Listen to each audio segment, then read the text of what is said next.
இந்த மாதத்தில் முதல் ஞாயிற்றுக்கிழமை நாம் கவனித்த வேத வசனத்தினுடைய அடிப்படை வார்த்தை என்ன?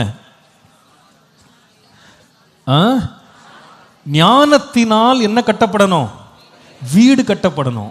நீதிமொழிகள் 14:1, புத்தியுள்ள மனைவி தன் வீட்டை கட்டுகிறாள். வீடு கட்டப்படணும் அப்படின்னு சொன்னோம். வீடு அப்படின்ற வார்த்தையை பற்றி நம்ம பேசும்போது வீடு என்பது எதை குறிக்கிறது? வெறும் எழுத்தின் பிரகாரமான செங்கல் மணல் ஜல்லி வச்சு கட்டுற வீடு மாத்திரம் அல்ல.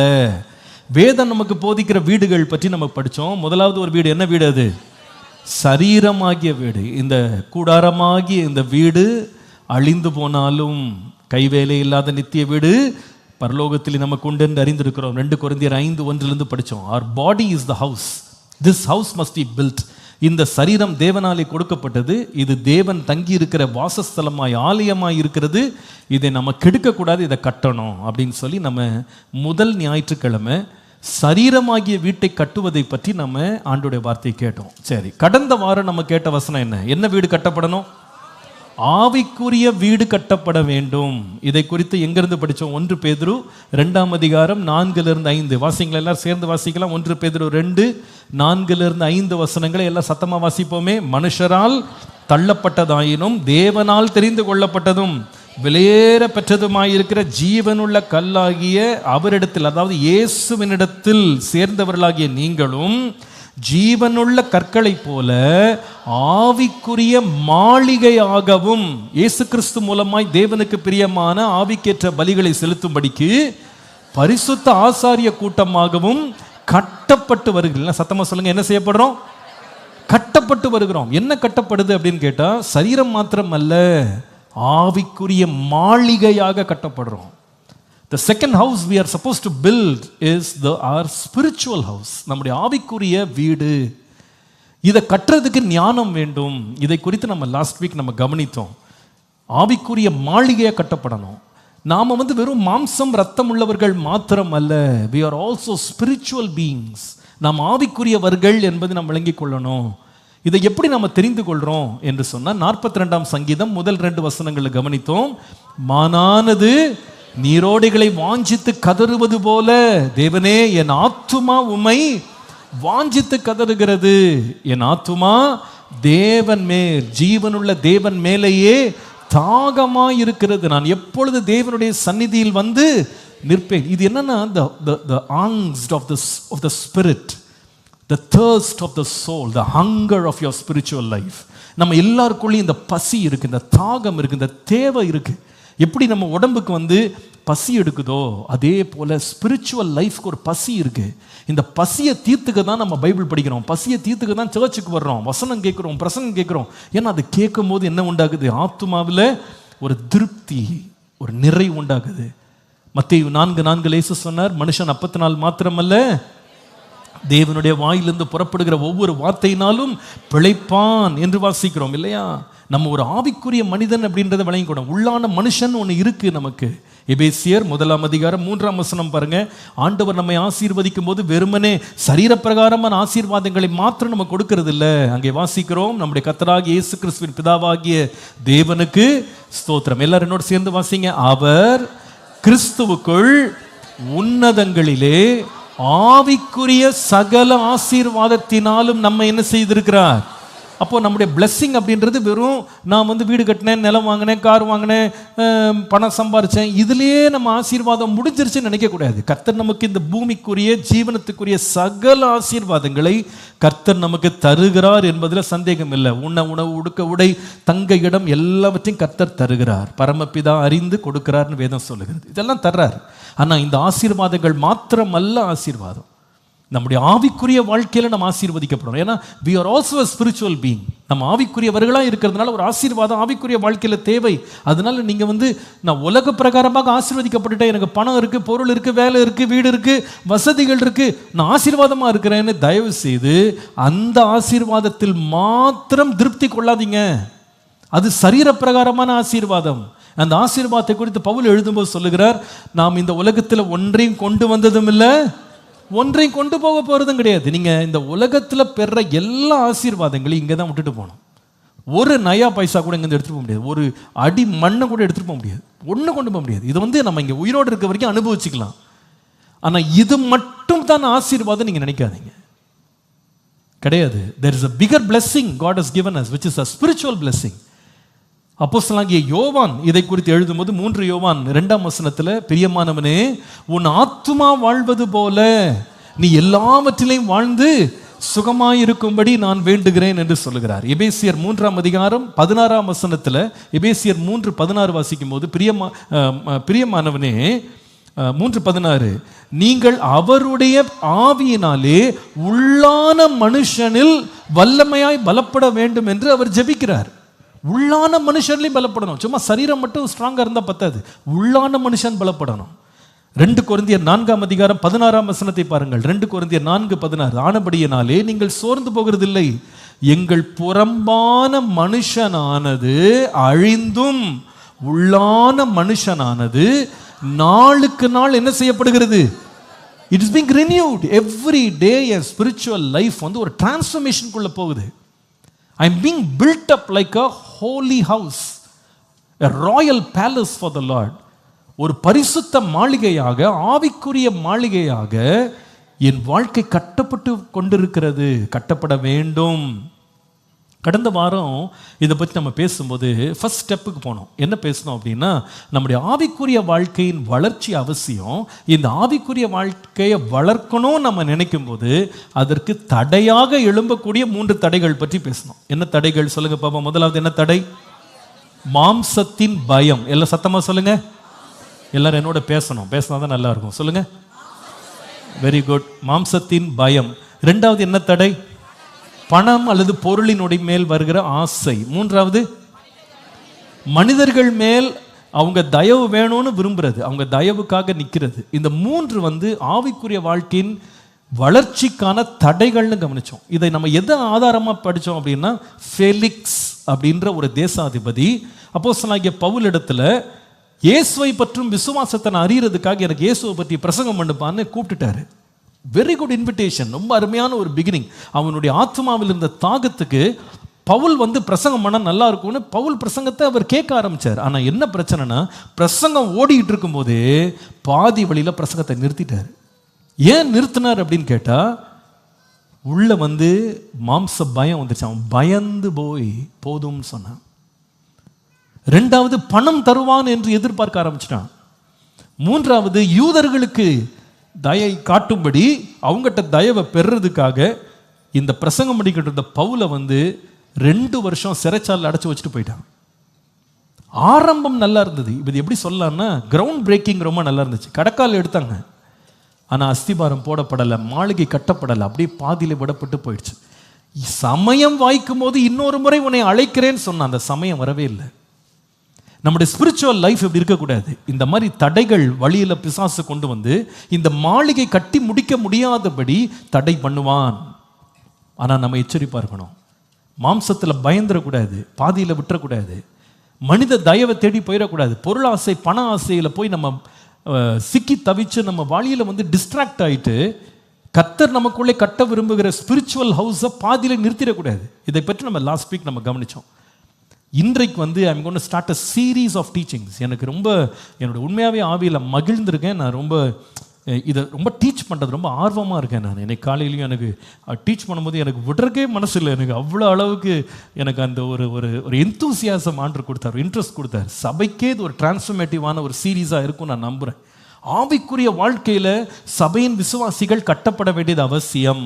ஆவிக்குரிய மாளிகை கட்டப்பட வேண்டியது அவசியம். எனக்கு தெரியல இந்த செய்திகளை வந்து எத்தனை மாதம் தொடரும் கூட தெரியல. But I want to start and just go on as the Holy Spirit is giving me unction. ஆண்டவர் நடத்துறது போல பல வீடுகள் நம்ம வாழ்க்கையில் கட்டப்பட வேண்டும் என்று ஆவியானவரோடு இடைப்படுறார். அதை ஆயத்தம் பண்ணவும் கிருபை கொடுத்தார். இன்றைக்கு in order to build our spiritual house we need wisdom. அதில் அந்த ஞானத்தில் முதலாவது ஞானம் எதற்கு தேவை? ஆவிக்குரிய வாழ்க்கையை கட்டுறதுக்கு எதில் ஞானம் தேவை? எழுதுங்க. Number 1, we need wisdom to build a spiritual attitude. ஆவிக்குரிய சிந்தையை கட்டி எழுப்ப நமக்கு ஞானம் அவசியம்.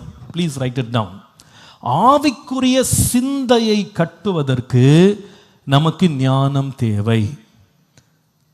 ஆவிக்குரிய வாழ்க்கையின் கட்டப்படுதல் அப்படின்றதுல முதல் பகுதி இன்னைக்கு நம்ம கவனிக்க போகிறோம். அடுத்த வாரத்தில் கொஞ்சம் கொஞ்சமாக நான் இதை எடுத்துகிட்டு வர விரும்புகிறேன். ஆவிக்குரிய வாழ்க்கையை கட்டுறது. அதில் ஃபர்ஸ்ட் ஏரியா டு ஃபோக்கஸ் என்னென்னா, நம்முடைய ஆவிக்குரிய சிந்தை கட்டப்பட வேண்டும். A spiritual attitude should be built and we need wisdom for that. அதற்கு ஞானம் அவசியம். 1 பேதுரு 1 அதிகாரம் 13 முதல் 14 வசனங்களை பாருங்கள். 1 பேதுரு 1 13 முதல் 14.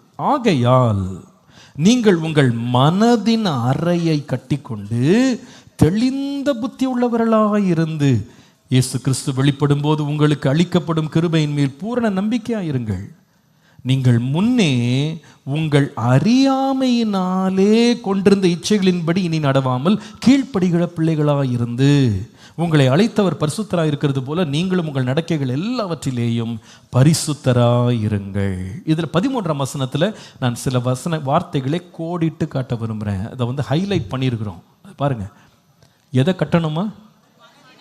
எல்லாம் சத்தமாக சொல்லுங்க, எதை கட்டணும்? மனதின் அறையை கட்டி கொண்டு தெளிந்த புத்தியா இருக்கணும். The first area to be built up and girded up is the loins of our mind. நம்முடைய சிந்தனை பகுதி ஆவிக்குரிய ரீதியாக கட்டப்பட வேண்டும். சிந்தனை ஸ்பிரிச்சுவல் லைஃப் பில்ட் ஆகிறதுக்கு முதல் பகுதி, கவனம் செலுத்தப்பட வேண்டிய பகுதி சிந்தனை. சிந்தனை. நம்முடைய இரட்சகராக இயேசு கிறிஸ்து நம்மை சந்திக்கும் போது நாம சிந்தனையில தெளிவுள்ளவர்களாக ஞானம் உள்ளவர்களாக இருக்க வேண்டும் என்று அவர் விரும்புகிறார். நாம அஞ்ஞானிகளை போல, கண் குருடானவர்களை போல ஆண்டவரை பிளைண்டா ஃபாலோ பண்ணணும்னு அவர் விரும்பவே இல்லை. பாருங்க, இந்த உலகத்தில் சில கல்ட்ஸ் இருக்கு. கல்ட்டுன்னு சொல்றது என்னன்னா, ஒரு தலைவர் ஒருத்தர் எழும்பி அவர் என்ன பண்ணுவார்னா, தனக்கு பின்னால் சீடர்களை சேர்த்து கொண்டு ஒரு தனியாக ஒரு இடத்துக்கு கூட்டு போயிடுவார். அவங்கள நிறைய ஏமாற்றுவார். நிறைய காரியங்கள், பணம் பொருள் அவங்கள்ட்ட பறிச்சுட்டு கடைசியில் அவங்கள ஏமாந்து போனவர்களாக நட்டாற்றில் விட்டுட்டு அவர் போயிடுவார். கல்ட்டுன்னு சொல்லுவாங்க. அது இந்த கல்ட்டில் நடக்கிற ஒரு முக்கியமான காரியம் என்னன்னு சொன்னால், அவங்களுடைய மைண்டை மேனிப்புலேட் பண்ணுவாங்க. மேனிப்புலேட் பண்ணி நீ எதுவும் சிந்திக்கக்கூடாது, நான் தான் உனக்காக சிந்திப்பேன், நீ எதுவுமே கேள்வி கேட்கக்கூடாது, நாங்கள் என்ன சொல்கிறோமோ அப்படியே 100% சப்ஜெக்ஷன் நீ கொடுக்கணும், அப்படியே 100க்கு 100 நீ எனக்கு அடிபணிஞ்சு வாழணும், அதனால கேள்வி கேட்குற உரிமை, சிந்திக்கிற உரிமை, இது எல்லாத்தையும் பறிச்சுட்டு என்னை அப்படியே நான் சொல்கிறத ஃபாலோ பண்ணு, அவ்வளோதான், அப்போ தான் நீ எனக்கு சீடனாக இருக்க முடியும் அப்படின்னு சொல்லுவாங்க. இது cult. Jesus did not come to start a cult. இயேசு எல்லாருடைய சிந்திக்கிற திறனையும் எடுத்துட்டு, யாருமே தெளிவாக இருக்கக்கூடாது, நான் சொல்கிறதெல்லாம் அப்படியே செய், எந்த கேள்வியும் கேட்காத, எதுவும் நீ புரிஞ்சிக்க வேண்டியதில்லை, ஆட்டு மந்த மாதிரி என் பின்னாடி அப்படியே வா, அப்படி சொல்லலை. He wanted to use our mind. நம்முடைய மனதை அவர் பயன்படுத்த விரும்புகிறார். சிந்தனைகளை தெளிவாக்க விரும்புகிறார். குருடர்களை போல நம்ம மாறணும்னு அவர் விரும்பவே இல்லை. சிதறுண்ட ஆடுகளை போல நீங்க இருந்தீங்க, வழி தப்பி நடந்தீங்க, இப்பொழுது உங்கள் மெய்ப்பனும் கண்காணியுமானவரிடத்தில் திருப்பப்பட்டிருக்கீங்கன்னு சொன்னார். He wants us to follow him with wisdom. அறிந்து நாம தேவனை பின்பற்றணும் அப்படின்னு விரும்புகிறார். நாம தெளிந்த மனம் உள்ளவர்களா இருக்கணும்னு விரும்புகிறார். மந்த புத்தி உள்ளவர்களா இல்லை, தெளிந்த மனம். 2 தீமோத்தேயு 1:7 சொல்லுகிறது, தேவன் நமக்கு பயமுள்ள ஆவியை கொடாமல் பலமும் அன்பும் தெளிந்த புத்தியும் உள்ள ஆவியை தேவன் தந்திருக்கிறார். He has given us a sound mind, a sober mind. Mark எழுதின சுவிசேஷம் 5ஆம் அதிகாரம் 15ஆம் வசனத்தில், பிசாசு பிடித்தவனாக அலக்களிக்கப்பட்ட ஒருவனை இயேசுவிட்ட கொண்டு வந்தாங்க. அவன் கொஞ்ச நேரம் கல்லறைகளில் தங்கியிருப்பான், வனாந்தரங்களில் தங்கியிருப்பான், தீயில விழுவான், தண்ணீரில் விழுவான், சங்கிலிகளால் அவனை கட்டி போட்டு அவன் he was insane. ஆனால் இயேசுவின் இடத்துல கொண்டு வந்தபோது வசனம் சொல்லுகிறத பாருங்க, இயேசுவின் இடத்துல லேகியோன் ஆகிய பிசாசுகள் பிடித்தவன் வஸ்திரம் தரித்து உட்கார்ந்து புத்தி தெளிந்திருக்கிறதை கண்டு, அப்ப இயேசு இடத்துல வந்தா என்ன கிடைக்கும்? புத்தி தெளியும். இயேசுவை பின்பற்றுகிறது ஏதோ மதிமயங்கி பின்பற்ற வேண்டிய அவசியம் இல்லை, புத்தி தெளிந்திருக்க வேண்டும். இதுக்கு நான் அநேக உதாரணங்களை சொல்ல முடியும். அதில் ஒரு முக்கியமான காரியத்தை நான் மேற்கோள் காட்ட விரும்புகிறேன். எந்த அளவுக்கு நம்ம தெளிஞ்ச மனசா இருக்கணும்னு ஆண்டவர் விரும்புகிறாருன்னா, இந்த உலகத்திலே அவர் 2000 ஆண்டுகளுக்கு முன்பாக மனுஷனாக அவர் நம்ம நடுவில் வாழ்ந்தபோது அவர் வெறும் பிரசங்கங்களை செய்து போதிக்கிறவராய் மாத்திரமல்ல, தன்னுடைய பிரசங்கத்தை கேட்க வந்தவர்களுடைய கேள்விகளுக்கு அவர் பதில் சொல்ல ஆயத்தமாக இருந்தார். நீங்க இந்த 4 சுவிசேஷ புஸ்தகங்களை படித்து பார்த்தீங்கன்னா, இயேசுவிடத்திலே கேட்கப்பட்ட கிட்டத்தட்ட 180 கேள்விகள் எழுதப்பட்டிருக்கிறது. 180 questions கேட்டிருக்காங்க இயேசுவிட்ட கிட்டத்தட்ட. அவருடைய சீஷர்கள் கேட்டாங்க, அவருடைய எதிரிகள் கேட்டாங்க, அவரை மறைமுகமா பின்பற்றணும் கேட்டாங்க, சந்தேகம் தெளிய கேட்டாங்க, குற்றம் கண்டுபிடிக்கிற கேட்டாங்க. He answered all questions. He was ready for questions. Our questions பார்த்து ஓடி ஒளிகிற ஒரு தேவன் அல்ல. யார் என்கிட்ட கேள்வி கேட்கக்கூடாது, நான் சொல்றது மட்டும் கேட்டுப்போ, அப்படி கிடையாது. You can ask questions. Easy, tough, simple, difficult, complicated எதுவாக இருந்தாலும் பரவாயில்ல, கேளுங்க, கேள்வி கேளுங்க, நான் பதில் சொல்றேன்.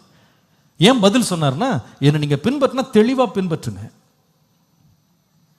ஒரு சில கேள்விகளை உங்களுக்கு காண்பிக்கிறேன் பாருங்க. மார்க் 10:17 ஐஸ்வர்யமான ஒரு வாலிபன் இயேசுவிடத்தில் வந்து, போதகரே, நித்திய ஜீவனை சுதந்தரிக்கிறதுக்கு நான் என்ன செய்யணும் என்று கேட்டான். இயேசு அதுக்கு பதில் கொடுத்தார். அவன் ஏற்றுக்கொண்டான ஏற்றுக்கொள்ளே, அது ரெண்டாவது. பட் இயேசு பதில் கொடுத்தார். லூக்கா 10:29 என்னுடைய அயலான் யார் என்று ஒருவன் வந்து கேட்டான். அதுக்கு பதிலாக தான் நல்ல சமாரியனுடைய ஓமானத்தை இயேசு சொன்னதை நாம் படிக்கிறோம். மத்தேயு 21:23 அவரை குற்றம் கண்டுபிடிக்கும்படியாக பிரதான ஆசாரியர்கள் இயேசுவிடத்தில் வந்து, யார் அதிகாரம் கொடுத்தது இந்த மாதிரி காரியங்களை செய்றீங்க, உங்களுக்கு யார் அந்த அதிகாரம் கொடுத்தது என்று இயேசுவிடத்தில் கேள்வி கேட்டாங்க. அதற்கு இயேசு பதில் கொடுத்தார். மார்க் எழுதின சுவிசேஷம் 9:28 சீஷர்கள் அநேகர் கேள்வி கேட்டாங்க. அதுல ஒரு கேள்வி, எங்களால ஏன் இந்த பிசாசு பிடித்தவனுடைய பிசாசை விரட்ட முடியல? அப்ப பதில் கொடுக்கிறார், இந்த வகை பிசாசு ஜெபத்தினாலும் உபவாசத்திலும் மேலுமே இல்லாமல் வேற எதுனாலும் போகாது அப்படின்னாரு. அப்போ அவங்க கேள்வி கேட்கிற ஒரு சுதந்திரம் இருந்தது. ஏன் தெரியுமா? கிறிஸ்தவ மார்க்கம் என்பது ஒரு கல்ட் கிடையாது. It is open for questions. அப்போஸ்தலனாகிய பவுல் தீமோத்தேயுக்கு எழுதும்போது சொல்லுவாரு, உன்னிடத்துல விசுவாசத்தை குறித்து, சத்தியத்தை குறித்து கேள்வி கேட்கிறவர்களுக்கு பதில் சொல்ல நீ ஆயத்தமாயிரு. Be ready to answer every man when they question you about your faith. கிறிஸ்தவர்களாகிய நாம் ஆயத்தமா இருக்கணும். கேள்விகள் கேட்கப்படலாம், கேள்விகள் கேட்கக்கூடாது, நம்ம தடுக்க முடியாது. சில இடங்கள்ல சில மார்க்கங்கள்ல கேள்வியே கேட்கக்கூடாது, அது சொல்லிட்டாங்க அப்படியே செய். பைபிள் அப்படி கிடையாது. You can ask questions. சில வெளியில் சிலர் கேள்வி கேட்கும்போது நம்ம பதில் தெரியாமல் இருக்கலாம், பரவாயில்ல, நான் அப்புறமா கேட்டு சொல்கிறேன், நான் படிச்சுட்டு சொல்கிறேன்னு சொல்லாமே தவிர கேள்வி கேட்கக்கூடாதுன்னு நம்ம யாரும் சொல்ல முடியாது. You have to ask questions, you can ask questions. ஏனென்றால் நீ மந்த இருதயமா ஆண்டவரை பின்பற்ற வேண்டிய அவசியம் இல்லை, தெளிந்த மனதோடு தேவனை பின்பற்ற வேண்டியது அவசியம். ஒரு மனிதன் ஆவிக்குரிய வாழ்க்கையில வளரும் போது அவனுடைய சிந்தனை தெளிவாக இருக்கணும். மனதின் அறை கட்டப்பட வேண்டும். சிந்தனை ஆண்டவருக்கு உகந்த சிந்தனையாக மாற்றப்பட வேண்டும். இந்த சிந்தனையின் தெளிவை குறித்து வேதம் பலமுறை நமக்கு ரொம்ப ஆணித்தரமாக நமக்கு சொல்லுகிறது. இந்த சிந்தனையின் அறை, மனதின் அறை கட்டப்பட வேண்டும். In order to build your spiritual life, you need to build a spiritual attitude. நம்முடைய சிந்திக்கிற விதத்தையே நாம சீர்தூக்கி பார்க்க வேண்டும், அதை சீர்படுத்த வேண்டும் அப்படின்னு பைபிள் நமக்கு ஏன் சொல்லுகிறது? Why does the Bible give so much of importance to our thought process? நம்முடைய சிந்தனை, நம்முடைய ஆட்டிடியூட் பத்தி ஏன் ஆண்டவர் இவ்வளவு தூரம் பேசுறாரு அப்படின்னு கேட்டா, there's a danger hidden in this area. இந்த பகுதியில் ஒரு சின்ன ஒரு ஆபத்து இருக்கு. அதை உங்களுக்கு நான் சுட்டிக்காட்ட விரும்புகிறேன். ரோமருக்கு எழுதின நிருபம் 8:5-8 வாசிப்பீர்களானால், அன்றியும் மாம்சத்தின்படி நடக்கிறவர்கள் மாம்சத்திற்குரியவைகளை சிந்திக்கிறார்கள், ஆவியின்படி நடக்கிறவர்கள் ஆவிக்குரியவைகளை சிந்திக்கிறார்கள். மாம்ச சிந்தை மரணம், ஆவியின் சிந்தையோ ஜீவனும் சமாதானமுமாம். எப்படி என்றால், மாம்ச சிந்தை தேவனுக்கு விரோதமான பகை, அது தேவனுடைய நியாய பிரமாணத்துக்கு கீழ்ப்படியாமலும் கீழ்ப்படிய கூடாமலும் இருக்கிறது. மாம்சத்திற்கு உட்பட்டவர்கள் தேவனுக்கு பிரியமாய் இருக்க மாட்டார்கள். இங்க பாருங்க, சிந்தனை அப்படின்றது 2 வகை இருக்கிறாரு. ஒன்று சொல்றாரு மாம்ச சிந்தைன்றாரு, இன்னொன்று ஆவிக்குரிய சிந்தை. இந்த மாம்ச சிந்தை எப்படி புரிஞ்சுக்கிறது? இதை நம்ம ஜென்ம சுபாவமா புரிஞ்சுக்கலாம். நமக்குள்ளிருக்கும் உள்ளுணர்வு, நாம படித்தது, கற்றது, தெரிஞ்சது, அனுபவப்பட்டதை வச்சுட்டு நாம வளர்த்து கொண்ட ஒரு அறிவுன்னு ஒன்று இருக்கு, ஒரு சிந்தனைன்னு ஒன்று இருக்கு. இதை குறித்து ஞானி எழுதும்போது நீதிமொழிகள் 3:5 உன் சுய புத்தியின் மேல் சாயாமல் என்று எழுதுறாரு. இந்த சுய புத்தி அதே 3ஆம் அதிகாரத்தின் 7ஆம் வசனத்தை வாசிக்கும் போது, நீ உன்னை ஞானி என்று நினையாதே, எண்ணாதே, கர்த்தருக்கு பயந்து தீமையை விட்டு விலகுன்றார். அப்போ அவர் எதை பற்றி பேசுகிறாருன்னா, there is something called a carnal mind, which means a fleshly idea, fleshly knowledge. நம்முடைய மாம்சத்தில் நாம் கற்றுக்கொண்ட, தெரிந்து கொண்ட, அப்சர்வ் பண்ணிக்கிட்ட சில ஞானங்கள், அறிவுகள், தெளிவுகள் நமக்கு இருக்கு. ஆனால் வேதம் சொல்லுது, இந்த மாம்ச சிந்தை தேவனை பிரியப்படுத்த முடியாது. ஒருவேளை மாம்சத்தில் சில விருப்பங்களை நம்ம பிரியப்படுத்தலாமே தவிர, தேவனை பிரியப்படுத்தணும்னா நமக்கு ஆவிக்குரிய சிந்தை வேணும், ஸ்பிரிச்சுவல் திங்கிங் வேணும்னு சொல்றாரு. நல்ல கவனிங்க, எங்கேருந்து வர்றேன் இப்போ, முதல்ல எங்கேருந்து ஆரம்பித்தேன்? வீடு கட்டப்பட வேண்டும், ஞானத்தினால் கட்டப்படணும். திருப்பி வர்றேன் அப்படி summary. So you will not break the chain. முதல்ல என்ன கட்டப்பட வேண்டும்? வீடு கட்டப்படணும். கட்டப்படுறதுக்கு என்ன வேணும்? ஞானம் வேணும். என்ன வீடு கட்டப்படணும்? இன்றைக்கி நம்ம கவனிக்கிறது ஆவிக்குரிய வீடு கட்டப்படணும். ஆவிக்குரிய வீடு கட்டப்படுறதுக்கு தடைகள் நீக்கப்பட வேணும். தடைகள் நீக்கி முடித்த பிறகு ஆவிக்குரிய வீட்டில் முதல் பகுதி நம்முடைய சிந்தனை பகுதி கட்டப்பட வேண்டும். புரிஞ்சிருச்சா உங்களுக்கு? ஸ்ட்ரெயின் புரிஞ்சிருச்சா உங்களுக்கு எப்படி வருதுன்னு? இப்போ சிந்தனை கட்டுறதுக்கு ஏன் இந்த சிந்தனையில் கவனம் செலுத்தணும்னா, 2 விதமான சிந்தனை இருக்கு. சிந்திக்கிறது எல்லாமே தேவனுக்கு பிரியமா மாறிடாது. ஆவிக்குரிய சிந்தனைன்னு ஒன்று இருக்கு, மாம்ச சிந்தனை ஒன்று இருக்கு. ஆவிக்குரிய சிந்தனை ஜீவனும் சமாதானமும், மாம்ச சிந்தை மரணம் அல்லது அழிவை கொண்டு வரும். இதை நான் இப்படி விளக்க முடியும் பாருங்க. இந்த மாம்ச சிந்தை, ஆவியின் சிந்தைன்றது, மாம்ச சிந்தைன்றது ஒரு பிரச்சனையை நம்ம பார்க்கும்போது, சவாலை பார்க்கும்போது, ஒரு கேள்விக்கு நம்ம பதில் சொல்லும்போது, நம்முடைய அனுபவத்தின்படி மனசில் தோன்றபடி நம்ம பதில் சொல்லும் பொழுது அது நமக்கு அழிவை கொண்டு வர முடியும். ஆவியின்படி சிந்தித்தா அது ஜீவனை, சமாதானத்தையும் கொண்டு வரும். ஒரு சின்ன உதாரணம் சொல்கிறேன், சில உதாரணங்கள் லைனாக சொல்கிறேன், உங்களுக்கு புரியும். மாம்சத்தின்படி சிந்திக்கும் போது ஒரு சின்ன பிரச்சனை வந்துச்சு. மாம்சம் என்ன சொல்லுதுன்னா, அவன் இப்படி உனக்கு தீங்கு செய்தான், நீ பழிக்கு பழி செய்யின்னு மாம்சம் சொல்லுது. ஆவியின் சிந்தனை என்ன சொல்லுது அப்படின்னா, நீ மன்னிச்சிரு, தீமை செய்தா கூட நீ நன்மை செய்ப்பா, நீ பதிலுக்கு பதில் செய்யாத. இது ஆவியின் சிந்தனை. மாம்சத்தின் சிந்தனை என்ன சொல்லுது? சத்துருக்களை நீ விரோதின்னு சொல்லுது. ஆவியின் சிந்தனை சொல்லுது, சத்துருக்களை நீ நேசி. மாம்ச சிந்தை நம்முடைய ஆசாபாசங்களை நிறைவேற்ற வேண்டும் என்று சொல்லுகிறது. ஆவியின் சிந்தனை சொல்லுகிறது, இல்லை, உன்னுடைய சரீரத்தை ஜீவ பலியாக ஒப்புக்கொடு, பரிசுத்தமாய் வாழு. மாம்ச சிந்தை சொல்லுது, உன் கண்ணால் பார்க்கிறது இச்சைகளுக்கெல்லாம் நீ உன்னை விட்டு கொடுன்னு சொல்லுது. ஆவியின் சிந்தை சொல்லுது, இல்லை இல்லை, உன் அவயவங்களை தேவனுக்கென்று நீங்கள் அர்ப்பணிங்க, உங்கள் சரீரத்தை பரிசுத்தமாய் வைத்துக் கொள்ளுங்க. டிஃப்ரென்ஸ் பார்க்குறீங்களா? ஒவ்வொரு சுச்சுவேஷன் வரும்போது, உதாரணமாக மாம்ச சிந்தை என்ன சொல்லும்? ஒரு மனைவிட்டு என்ன சொல்லும் தெரியுமா? என்ன எப்போ பார்த்தாலும் சொல்கிறதெல்லாம் கேட்டுக்கிட்டே உட்காந்துருக்க, கொஞ்சம் நீ யாருன்னு காட்டுன்னு மாம்ச சிந்தை சொல்லும். ஆவியின் சிந்தை என்ன சொல்லும் அப்படின்னா, மனைவிகளே உங்கள் சொந்த புருஷருக்கு எல்லா காரியத்திலும் கீழ்ப்படியுங்கள். இது ஆவியின் சிந்தனை. ஒரு புருஷனுக்கு மாம்ச சிந்தனை எப்படி வரும் கேட்டால், சும்மா இதே பொண்ணை எவ்வளோ நாள் நம்ம நேசிச்சுக்கிட்டே இருக்கிறது, இவ பண்ற டார்ச்சருக்கு இவளுக்கு அன்பே வர, எனக்கு அன்பே வர மாட்டேங்குதுன்னு மாம்ச சிந்தை எழும்புது. அப்போ ஆவியின் சிந்தனை என்ன சொல்லுதுன்னா, புருஷர்களே, கிறிஸ்து எப்படி சபையை அன்பு கூர்ந்து தன்னையே அதற்காக ஒப்பு கொடுத்தார். அவளுக்கு கரை இருந்துச்சு, பிழை இருந்துச்சு, குறைகள் இருந்துச்சு. ஆனாலும் அந்த மனைவியாகிய சபையை அவர் ஆயத்தப்படுத்திக்கிறதுக்கு, தமக்கு முன்பாக நிறுத்துறதுக்கு தன்னையே ஒப்பு கொடுத்தார். அதே போல புருஷர்களே, உங்க மனைவிக்கு எவ்வளோ குறை இருக்கும், எவ்வளோ கரைகள் இருக்கும், எவ்வளோ பிழைகள் இருக்கும், ஆனால் கிறிஸ்து அன்பு கூர்ந்தது போல அன்பு கூறுங்க. இது என்னன்னா ஆவியின் சிந்தை. மாம்ச சிந்தை என்ன சொல்லும் தெரியுமா? ஒரு பிள்ளைகிட்ட என்ன சொல்லும் தெரியுமா? சும்மா எப்பவுமே அப்பா அம்மா சொல்றதையே கேட்டுக்கிட்டு இருக்கணும்னு நினைக்கிற, உன் இஷ்டத்தை எப்போதான் செய்ய போற? ஆவியின் சிந்தை சொல்லும், பிள்ளைகளே, உங்கள் பெற்றோருக்கு கர்த்தருக்குள் கீழ்ப்படிங்க, இது நியாயம். நீ நன்றாய் இருப்பதற்கும் உன் வாழ்நாள் நீடித்திருப்பதற்கும் உன் தகப்பனின் தாயையும் கனம் பண்ணுவாயாக. இதெல்லாம் பாருங்க ஆவியின். இப்போ இந்த ஆவியின் சிந்தனை எப்படி உருவாகுது? மாம்ச சிந்தை ஜென்மத்திலே நமக்கு உருவாயிடுது.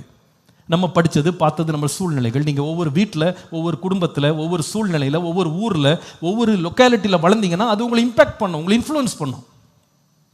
சில பேர் சொல்லுவாங்க பாருங்கள், அவன் வளர்ந்த ஏரியாவே சரியில்லைங்க, அந்த ஏரியாவுடைய பழக்கம்லாம் அவனுக்குள்ளே என்ன பண்ணிடுச்சு, வந்துருச்சு. சில பேர் சொல்லுவாங்க இந்த ஸ்கூலில் போய் சேர்ந்தான், அந்த ஸ்கூலில் இருக்க பழக்கத்தெல்லாம் அப்படியே எடுத்துகிட்டு வந்துட்டான். இதெல்லாம் என்னென்னா மாம்ச சிந்தை அப்படி தான் அட்ராக்ட் பண்ணும். ஆனால் ஆவியின் சிந்தை எங்கேருந்து வருதுன்னு கேட்டால் வேதம் சொல்லுது ஜீவனும். அந்த ஜீவன் எங்கேருந்து வருது? மனுஷன் அப்பத்தினால் மாத்திரமல்ல தேவனுடைய வாயிலிருந்து புறப்படும் ஒவ்வொரு வார்த்தையினாலும் பிழைப்பான், ஜீவித்திருப்பான். அந்த ஜீவன் வசனத்திலிருந்து வருது. அப்போ ஆவியின் சிந்தையை கட்டுவதற்கு வசனம் தேவை. வசனம் இல்லாமல் ஆவியின் சிந்தையை கட்ட முடியாது. அப்போ மனதின் அறையை கட்டுங்க அப்படின்னா ஆவிக்குரிய சிந்தையை கட்டுவதற்கு பிரயாசம் எடுங்க. இதை குறித்து ரோமர் 12ஆம் அதிகாரம் 1-2 வசனங்கள்ல 2ஆம் வசனத்தை முக்கியப்படுத்துகிறேன். அவர் சொல்லுகிறார், நீங்கள் இந்த பிரபஞ்சத்துக்கு ஒத்த வேஷம் தெரியாதீங்க. தேவனுடைய நன்மையும் பிரியும் பரிபூர்ணமான சித்தம் பிரியம் என்னன்னு புரிஞ்சுக்கிறதுக்கு உங்கள் மனம் புதிதாகிறதுனால என்ன செய்யுங்க? மறுரூபமாங்க. அப்போ அவர் என்ன சொல்ல வர்றாருன்னா, நீங்கள் ரட்சிக்கப்படும் போது மறுபடியும் பிறந்தீங்கன்னு சொல்றீங்க பாருங்க. அந்த மறுபடி பிறந்த அனுபவத்தில் முக்கியமான மறுபடி பிறத்தல் என்னன்னு கேட்டால் மனம் புதிதாக மாறணும். இந்த உலகத்தினால் மாம்சத்தினால் மற்ற காரியங்களால் கரப்பட்டு போன இந்த மாம்சத்தை இந்த சிந்தனைகளை புதிதாக்கணும். You have to start thinking differently. உங்கள் ஸ்பிரிச்சுவல் ஹவுஸ் கட்டப்படுறதுக்கு, ஆவிக்குரிய கூடாரமாகிய இந்த வீடை கட்டணும், மாளிகையை கட்டணும்னா முதல்ல எங்கே ஸ்டார்ட் பண்ணணும்னா you have to start thinking differently. வித்தியாசமாக சிந்திக்க ஆரம்பிக்கணும். எப்படி வித்தியாசமாக சிந்திக்கிறதுன்னு கேட்டால் ஆவிக்கேற்ற சிந்தை. அந்த ஆவிக்கேற்ற சிந்தை தேவனுடைய வசனத்தின்படி வருகிற சிந்தை. நல்லா கவனிங்க, எல்லா விசுவாசம் நல்லா கவனிக்கணும். நம்முடைய வாழ்க்கையில் பெரிய அட்டாக் எங்கே இருக்குது அப்படின்னு கேட்டால் சிந்தனையில். ஏனென்றால் ஒரு மனிதன் எப்படி சிந்திக்கிறான் அவன் அப்படியே இருக்கிறான். நம்முடைய சிந்தனையில் மாம்சத்தில் இருந்தோம்னா நம்முடைய நடவடிக்கைகள் எல்லாம் மாம்சத்தின்படி போயிடும். ஆனால் நம்முடைய சிந்தை ஆவிக்கேற்ற சிந்தையாக இருந்தால் ஆவியானவரால் நாம் நடத்தப்படுவோம். அதில் முடிவு என்னன்னா தேவனுக்கு பிரியமான வாழ்க்கையை நாம் வாழுவோம். அவருக்கு உகந்த ஒரு மாளிகையை நம்ம கட்டி எழுப்போம். ஆவிக்குரிய மாளிகையாக நம்ம கட்டி எழுப்புவோம். In order to build a spiritual life, the first area to really take care is your thought life. Thinking spiritually, being spiritually minded, approaching every issue with a spiritual attitude. In other words, a God-centered attitude. In other words, scripture-based thinking. தேவனுடைய ஆவியானவர் நமக்கு எழுதி கொடுத்த தேவ வசனத்தின் அடிப்படையில் என் சிந்தனையே நான் வடிவமைச்சு வச்சிருக்கேன். என் மாம்சத்தின்படி, என் விருப்பத்தின்படி, உலகம் சொல்லுகிற நியாயத்தின்படி நான் பேசுறது இல்லை, நான் நடந்துக்கிறது இல்லை. I always am led by the Spirit. I am led by the Spirit-inspired Word of God, so I can build my spiritual life. என்னுடைய ஆவிக்குரிய வாழ்க்கை கட்டப்படுவதற்கு பாருங்க, இது கவனிங்க, இந்த காரியம் நமக்குள்ள நிறைவேறக்கூடாதுன்னு பிசாசு ரொம்ப முயற்சி எடுக்கிறான். இதை குறித்து 2 கொரிந்தியர் 11ஆம் அதிகாரம் 2 முதல் 3 வசனங்கள்ல அப்போஸ்தலனாகிய பவுல் எழுதும்போது சொல்லுகிறார், நான் உங்களை கற்புள்ள கன்னிகையாக கிறிஸ்து என்னும் ஒரே புருஷனுக்கு ஒப்பு கொடுக்க நியமித்தபடியால் உங்களுக்காக தேவ வைராக்கியம் கொண்டிருக்கிறேன் சொல்லிட்டு சொல்றாரு. ஆகிலும் சர்ப்பமானது தன்னுடைய தந்திரத்தினாலே ஏவாளை ஏமாற்றி போட்டது போல உங்கள் மனதும், எல்லாரும் சொல்லுங்க எது? ஆமா, உங்கள் மனதும் கிறிஸ்துவை பற்றும் உண்மை நின்று விலகும்படி கெடுக்கப்படுமோ என்று பயந்திருக்கிறேன்னு சொல்றார். அப்போ ஏவாளுக்கு அட்டாக் எங்கன்னா உடம்புல இல்ல, மைண்ட். ஏவாளுடைய கையெல்லாம் முறுக்கல, காலை உடைக்கல. எதை கன்வின்ஸ் பண்ணானா மைண்டை கன்வின்ஸ் பண்ணிட்டான். அவளுடைய சிந்தனையை மாம்ச சிந்தையை மாத்தினான். பாரு, அந்த பழம் எவ்வளவு அழகா இருக்கு பார்க்கறதுக்கு, புசிக்கிறதுக்கு எவ்வளவு இன்பமா இருக்கு, கண்களை தெளிவிக்கிறதா இருக்கு, பாரு அப்படின்னு சொல்லி சிந்தனையை மாற்றினான் பாருங்க. அவ்வளவுதான், she was deceived. அவள் தேவனுடைய சித்தத்தை செய்யாம பாவத்துக்கு முழுவதுமா தன்னை விற்று போட்டாள். அவள் சொல்லுகிறார், இதே மாதிரி உங்க மனசை அவன் கெடுத்துருவானு எனக்கு பயமா இருக்குன்றார். அப்ப ஆவிக்குரிய வாழ்க்கை கட்டப்படுறதுல ஏன் நம்ம சிந்தனையில ரொம்ப கவனம் செலுத்தணும் அப்படின்னா, பிசாசானவனுக்கு தெரியும் ஒரு சிந்தனையை நம்ம ஓவர்டேக் பண்ணிட்டோம்னா அதுக்கப்புறம் அவங்க முழு வாழ்க்கையை நம்ம கண்ட்ரோல் பண்ணிட்டோம்னு அவனுக்கு தெரியும். நீங்க பாருங்க, இந்த தீவிரவாத இயக்கங்கள் இருக்காங்கல்ல, இந்த தீவிரவாத இயக்கங்கள் ரெக்ரூட் பண்றாங்க. அவங்களுக்கு ஆட்களை ரெக்ரூட் பண்ணிட்டு அவங்க செய்யற வேலையில முதல் வேலை என்னன்னா இன்டாக்ட்ரினேஷன், மூளை செலவை செய்வது. தங்க நாடு எவ்வளோ பாதிக்கப்பட்டிருக்கு, தங்க மக்கள் எவ்வளோ பாதிக்கப்பட்டிருக்காங்க அப்படின்னு அவங்களுக்கு ஃபோட்டோ காமிக்கிறது, வீடியோ காமிக்கிறது, இரவு பகலா தங்க போராட்டத்துக்கான காரணத்தை வந்து அவங்களுக்குள்ள அப்படியே மூளை செலவை செஞ்சு அவனுக்குள்ள வெறி ஏற்றிடுவாங்க. கொஞ்ச நாளில் பார்த்தீங்கன்னா ஒரு 13 வயசு பையனுடைய பெல்ட்டில் பாம்ஸை கட்டிட்டு வெடிகுண்டை கட்டிட்டு, நீ இப்போ இந்த இடத்துல போய் நடு ரோட்டில் நின்று நீ வெடிச்சிரு, நீ வெடிச்சு செதறினா நீ வெடிக்கும்போது உலகமே இந்த பிரச்சனையை நோக்கி பார்க்கும். நம்ம இனத்துக்கு நம்ம ஜனத்துக்கு செய்யக்கூடிய பெரிய சேவை இதுதான். நீ மறிச்சினா, சில இடங்களில் சொல்லுவாங்க, சில ஆர்கனைசேஷன் சொல்லுவாங்க, நீ மறிச்சினா உனக்கு மறுவாழ்வில் வந்து உனக்கு நிறைய நன்மைகள் கிடைக்கும், ஆசீர்வாதங்கள்லாம் காத்திருக்குன்னு சொல்லி இவனை மூளை செலவு பண்ணிடுவான். இவன் எவ்வளோ படிச்சிருந்தாலும் எவ்வளோ இளையவனாக இருந்தாலும் தான் வருங்காலத்தை பற்றி அவன் யோசிக்க மாட்டான். தனக்கு வர்ற வலி, வேதனை, பிரச்சனை எதையுமே யோசிக்க மாட்டான். ஏன்னா மூளையை ஃபுல்லாக ஹைஜாக் பண்ணிட்டாங்க, மைண்டை ஹைஜாக் பண்ணிட்டாங்க. ஹைஜாக் பண்ணி நீ நாங்கள் சொல்கிறபடியே சிந்தி. அவன் இரவு பகல் அவனுக்கு சிந்தை இதுதான். அதனால் எவ்வளோ பெரிய கொடுமையான தீங்கை செய்கிறது கூட அவங்களுக்கு கொஞ்சம் கூட தயக்கம் வராது. உங்களுக்கு தெரியும், சில வருஷங்களுக்கு முன்பாக அமெரிக்காவில் ஒரு 2 ட்வின் டவர்னு சொல்கிற 2 கோபுரங்களுக்கு நேராக 2 சர்டிஃபைட் பைலட்ஸ், ஒரு பைலட் படிக்கிறதுக்கு எவ்வளோ கஷ்டங்க. சர்டிஃபைட் பைலட்ஸ், அவங்க வந்து விமானத்தை ஓட்டக்கூடிய திறம் படைத்தவர்கள். ஒரு விமானத்தை 2 விமானங்கள் அவங்க 3 விமானங்கள் 4 விமானம் நினைக்கிறேன், 4 விமானங்கள் அவங்க ஹைஜாக் பண்ணி உயிரே போயிடுச்சு அவங்களுக்கு. எத்தனை பேர் மரித்து போனாங்க, ஆயிரக்கணக்கான பேர் மறிச்சிட்டாங்க. யோசித்து பாருங்க, விமானம் ஓட்ட தெரியாத ஒரு ஆள் இல்லை. பைலட்டாக படிக்கிறது எவ்வளோ கௌரவமான ஒரு வேலை. ஆனால் அந்த வேலையை கற்றுக்கிட்டதே எதுக்குன்னு கேட்டால், ஒரு தீவிரவாத செயலை ஈடுபடுத்துறதுக்கு அவன் மூளை செலவை செய்யப்பட்டது. அவன் அந்த விமானத்தை எடுத்துகிட்டு நேராக கொண்டு போய் ஒரு பில்டிங் மேலே போய் இடிக்கும் போது அவனுக்கு பயமே இல்லை, தயக்கமே இல்லை. ஏன் தெரியுமா? மைண்டை ஹைஜாக் பண்ணிட்டாங்க. ஏற்கனவே ஃப்ளைட்டை ஹைஜாக் பண்ணுறதுக்கு முன்னாடி மைண்ட் என்ன பண்ணியாச்சு? ஹைஜாக் பண்ணியாச்சு. யார் தடுத்தாலும் இனி ஒன்றும் பண்ண முடியாது. நீங்கள் நினைக்கிறீங்களா தீவிரவாதிக்கு மட்டும் தான் அது நடக்குதுன்னு? நம்ம டெய்லி ஹைஜாக் பண்ண போடுறோம். என்னப்பா சார் இப்படி சொல்லிட்டீங்கன்னா உண்மை. நீங்கள் டிவி முன்னாடி உட்காந்து அட்வர்டைஸ்மெண்ட் பார்க்கும்போது என்ன பண்ணுறாங்க? உங்களை ஹைஜாக் பண்ணுறாங்க. உலகத்திலே இந்த சோப்பு தான் சிறந்த சோப்புன்னு ஒரு வீடியோ போட்டு காட்டினோடனே நம்ம நம்பிடுறோம் இல்லையா? ஒரு பேஸ்ட்டை காட்டுறாங்க, காட்டிட்டு இத்தனை டாக்டர்ஸ் வந்து இதை வந்து சர்டிஃபை பண்ணியிருக்கிறாங்கன்னு திருப்பி போட்டு காட்டினா, அடுத்த முறை நீங்கள் சூப்பர் மார்க்கெட் உள்ளே போனீங்கன்னா உங்கள் கண் எங்கே தான் போவோம்? அந்த பேஸ்ட்டுக்கு நேராக தான் போவோம். அங்கே இருக்கிறவர் என்ன வேணால் சொல்லலாம், சார் இது நல்ல பேஸ்ட் வேணாங்க, அதுதான் வேணும். ஏங்க அப்படி சொல்கிறீங்க? இல்லை இது நல்லதுங்க. எப்படி நல்லதுன்னு சொன்னீங்க? பதில் இருக்காது. என்ன பதில் இருக்காது அப்படின்னா, ஏற்கனவே மூளை என்ன செய்யப்பட்டு விட்டது? முழு செலவு நடந்துருச்சு. எப்படின் ஹைஜாக்ட். ஒரு முக்கியமான கிரிக்கெட் மேட்ச் அப்படி இன்ட்ரெஸ்டாக பார்த்துக்கிட்டு அப்படியே ஃபுல் உணர்ச்சி வசப்பட்டு பார்த்துட்டு இருக்கும்போது டக்குன்னு ஒரு பைக் உள்ளே வருது, அட்வர்டைஸ்மெண்ட். எதுக்கு உள்ளே கொண்டு வராங்க அந்த பைக்கு? அந்த பேர் எதுக்கு கொண்டு வர்றாங்கன்னா, நீங்கள் அப்படியே உணர்ச்சி வசப்பட்டு முழு கவனத்தை செலுத்திட்டு இருக்கும்போது, நீ வாழ்க்கையில் பைக்குன்னு ஒன்று வாங்கினா இந்த பைக்கு தான் வாங்கணும் அப்படின்னு அந்த பேரை உங்கள் மனசில் என்ன பண்ணுறாங்க? பதிய வைக்கிறாங்க. இன்னொரு கார் வந்து செவுத்து மேலேயே ஏறி ஓடுது. உங்களுக்கு அந்த நேரம் யோசிக்க கூட தோண மாட்டேங்குது. என்னடா எப்படிடா கார் செவுத்து மேலே ஏறும் அப்படின்னு யோசிக்க தோண மாட்டேங்குது. ஏன் தோண மாட்டேங்குதுன்னா, அந்த நேரம் உங்களை என்ன பண்ணுறாங்க? அப்படியே ஹைஜாக் பண்ணுறாங்க. அந்த காருக்கு பின்னால் அப்படியே ஒளிவட்டமாக வரும், இந்த கார் சீறி பறக்கும், அப்படியே ரவுண்ட் அடிக்கும், என்னென்னமோ பண்ணும். ஆனால் நம்ம யோசிக்க மாட்டோம். அடுத்த முறை கார் வாங்கணும்னா, கார்னா என்னன்னே தெரியாத மனைவி ஒத்த காலில் நிற்பான், வாங்கினா அந்த கார் தான் வாங்கணும். ஏன் அப்படி நிற்கிறா? ஹைஜாக் பண்ணிட்டாங்க அவளை. ஆமாம், அந்த பையன் சொல்கிறான், எனக்கு பைக்குனா இந்த பைக் தான் வாங்கி தரணும். ஏன்னா அந்த வீடியோவில் பார்த்தான், இந்த பைக்கை ஓட்டிகிட்டு போனால் காலேஜில் இருக்க அத்தனை பொண்ணுங்களும் பின்னாடியே விரட்டிக்கிட்டு வந்தாங்க. அப்போ அவன் நினைக்கிறான், இந்த பைக்கை ஓட்டினா நம்ம உலகத்திலே பெரிய ஒரு இடத்துல போய் நம்ம உட்கார போகிறோம், நம்ம புகழ் வந்து வானத்தை எட்ட போது நம்ம நினச்சிட்டான் பாருங்க. அங்கே பிடிச்சாங்க அவனை, ஒரு கஸ்டமரை பிடிச்சாங்க. நான் சொல்கிறது உங்களுக்கு புரியுதுன்னு நினைக்கிறேன். It's all about the mind. அவங்களுக்கு நல்லா தெரியுங்க, அந்த பைக் வாங்குறதுக்கு எனக்கு காசு இல்லைன்னு. தேய் காடையா தேய், நீ வந்து லோனாவது போடு, ஏதாவது ஒன்று பண்ணு, எனக்கு அந்த பைக் வேணும். ஒரு செல்ஃபோன் வாங்குறதுல எப்படி கன்வின்ஸ் பண்ணுறாங்க? மைண்டை பிடிக்கிறாங்க முதல்ல, அவ்வளோதான். மைண்டை கேப்சர் பண்ணிட்டாங்கன்னா அது என்ன வேலையாக இருந்தாலும் வாங்கிடுவோம். பவுல் சொல்கிறாரு, ஏவாளை இப்படி தான் ஏமாத்தினா, எனக்கு பயமாக இருக்குது, உங்கள் மனசையும் கெடுத்து விட்ருவானோன்னு பயமாக இருக்குன்றாரு. அப்போ ஸ்பிரிச்சுவல் லைஃப் அப்படின்னு நம்ம பில்ட் பண்ணணும்னு நினைக்கும் போது முதல் ஏரியா எதை ஃபோக்கஸ் பண்ணணும்னா, யுவர் மைண்ட். யோபுவின் வாழ்க்கையை யோசித்து பாருங்க. யோபு வந்து பிசாசு வந்து சோதிக்க வந்தான்.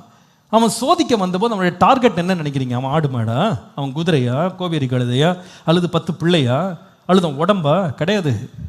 அவன் ஒரே ஒரு டார்கெட் தான். அவன் சொல்லுகிறான், அவனை சுற்றி வேலி போட்டிருக்கீங்க, வேலியை எடுத்துட்டு மொத்தமாக நாசமாக்குங்க, அவன் உங்களை தூஷிப்பானோ இல்லையோ பார்க்கலான்னா. பாருங்க, தூஷணான அர்த்தம் என்ன? இருதயத்தின் நிறைவினால் வாய் பேசும். அப்போ இருதயத்தில் இவ்வளவு நாள் கர்த்தரை தூச்சிட்டு இருந்தோம், மனசை மாற்றி விட்டானா வாயில் என்ன வந்துடும்? இப்போ துதிச்ச வாய் இப்போ என்ன செய்யும்? தூஷிக்கும். அப்போ டச் பண்ணது எங்க? மைண்ட். டார்கெட் வந்து மைண்ட் தான். அதனால தான் பேதுரு சொல்றாரு, உங்க மனதின் அறையை கட்டி கொள்ளுங்க. Be careful about your thoughts.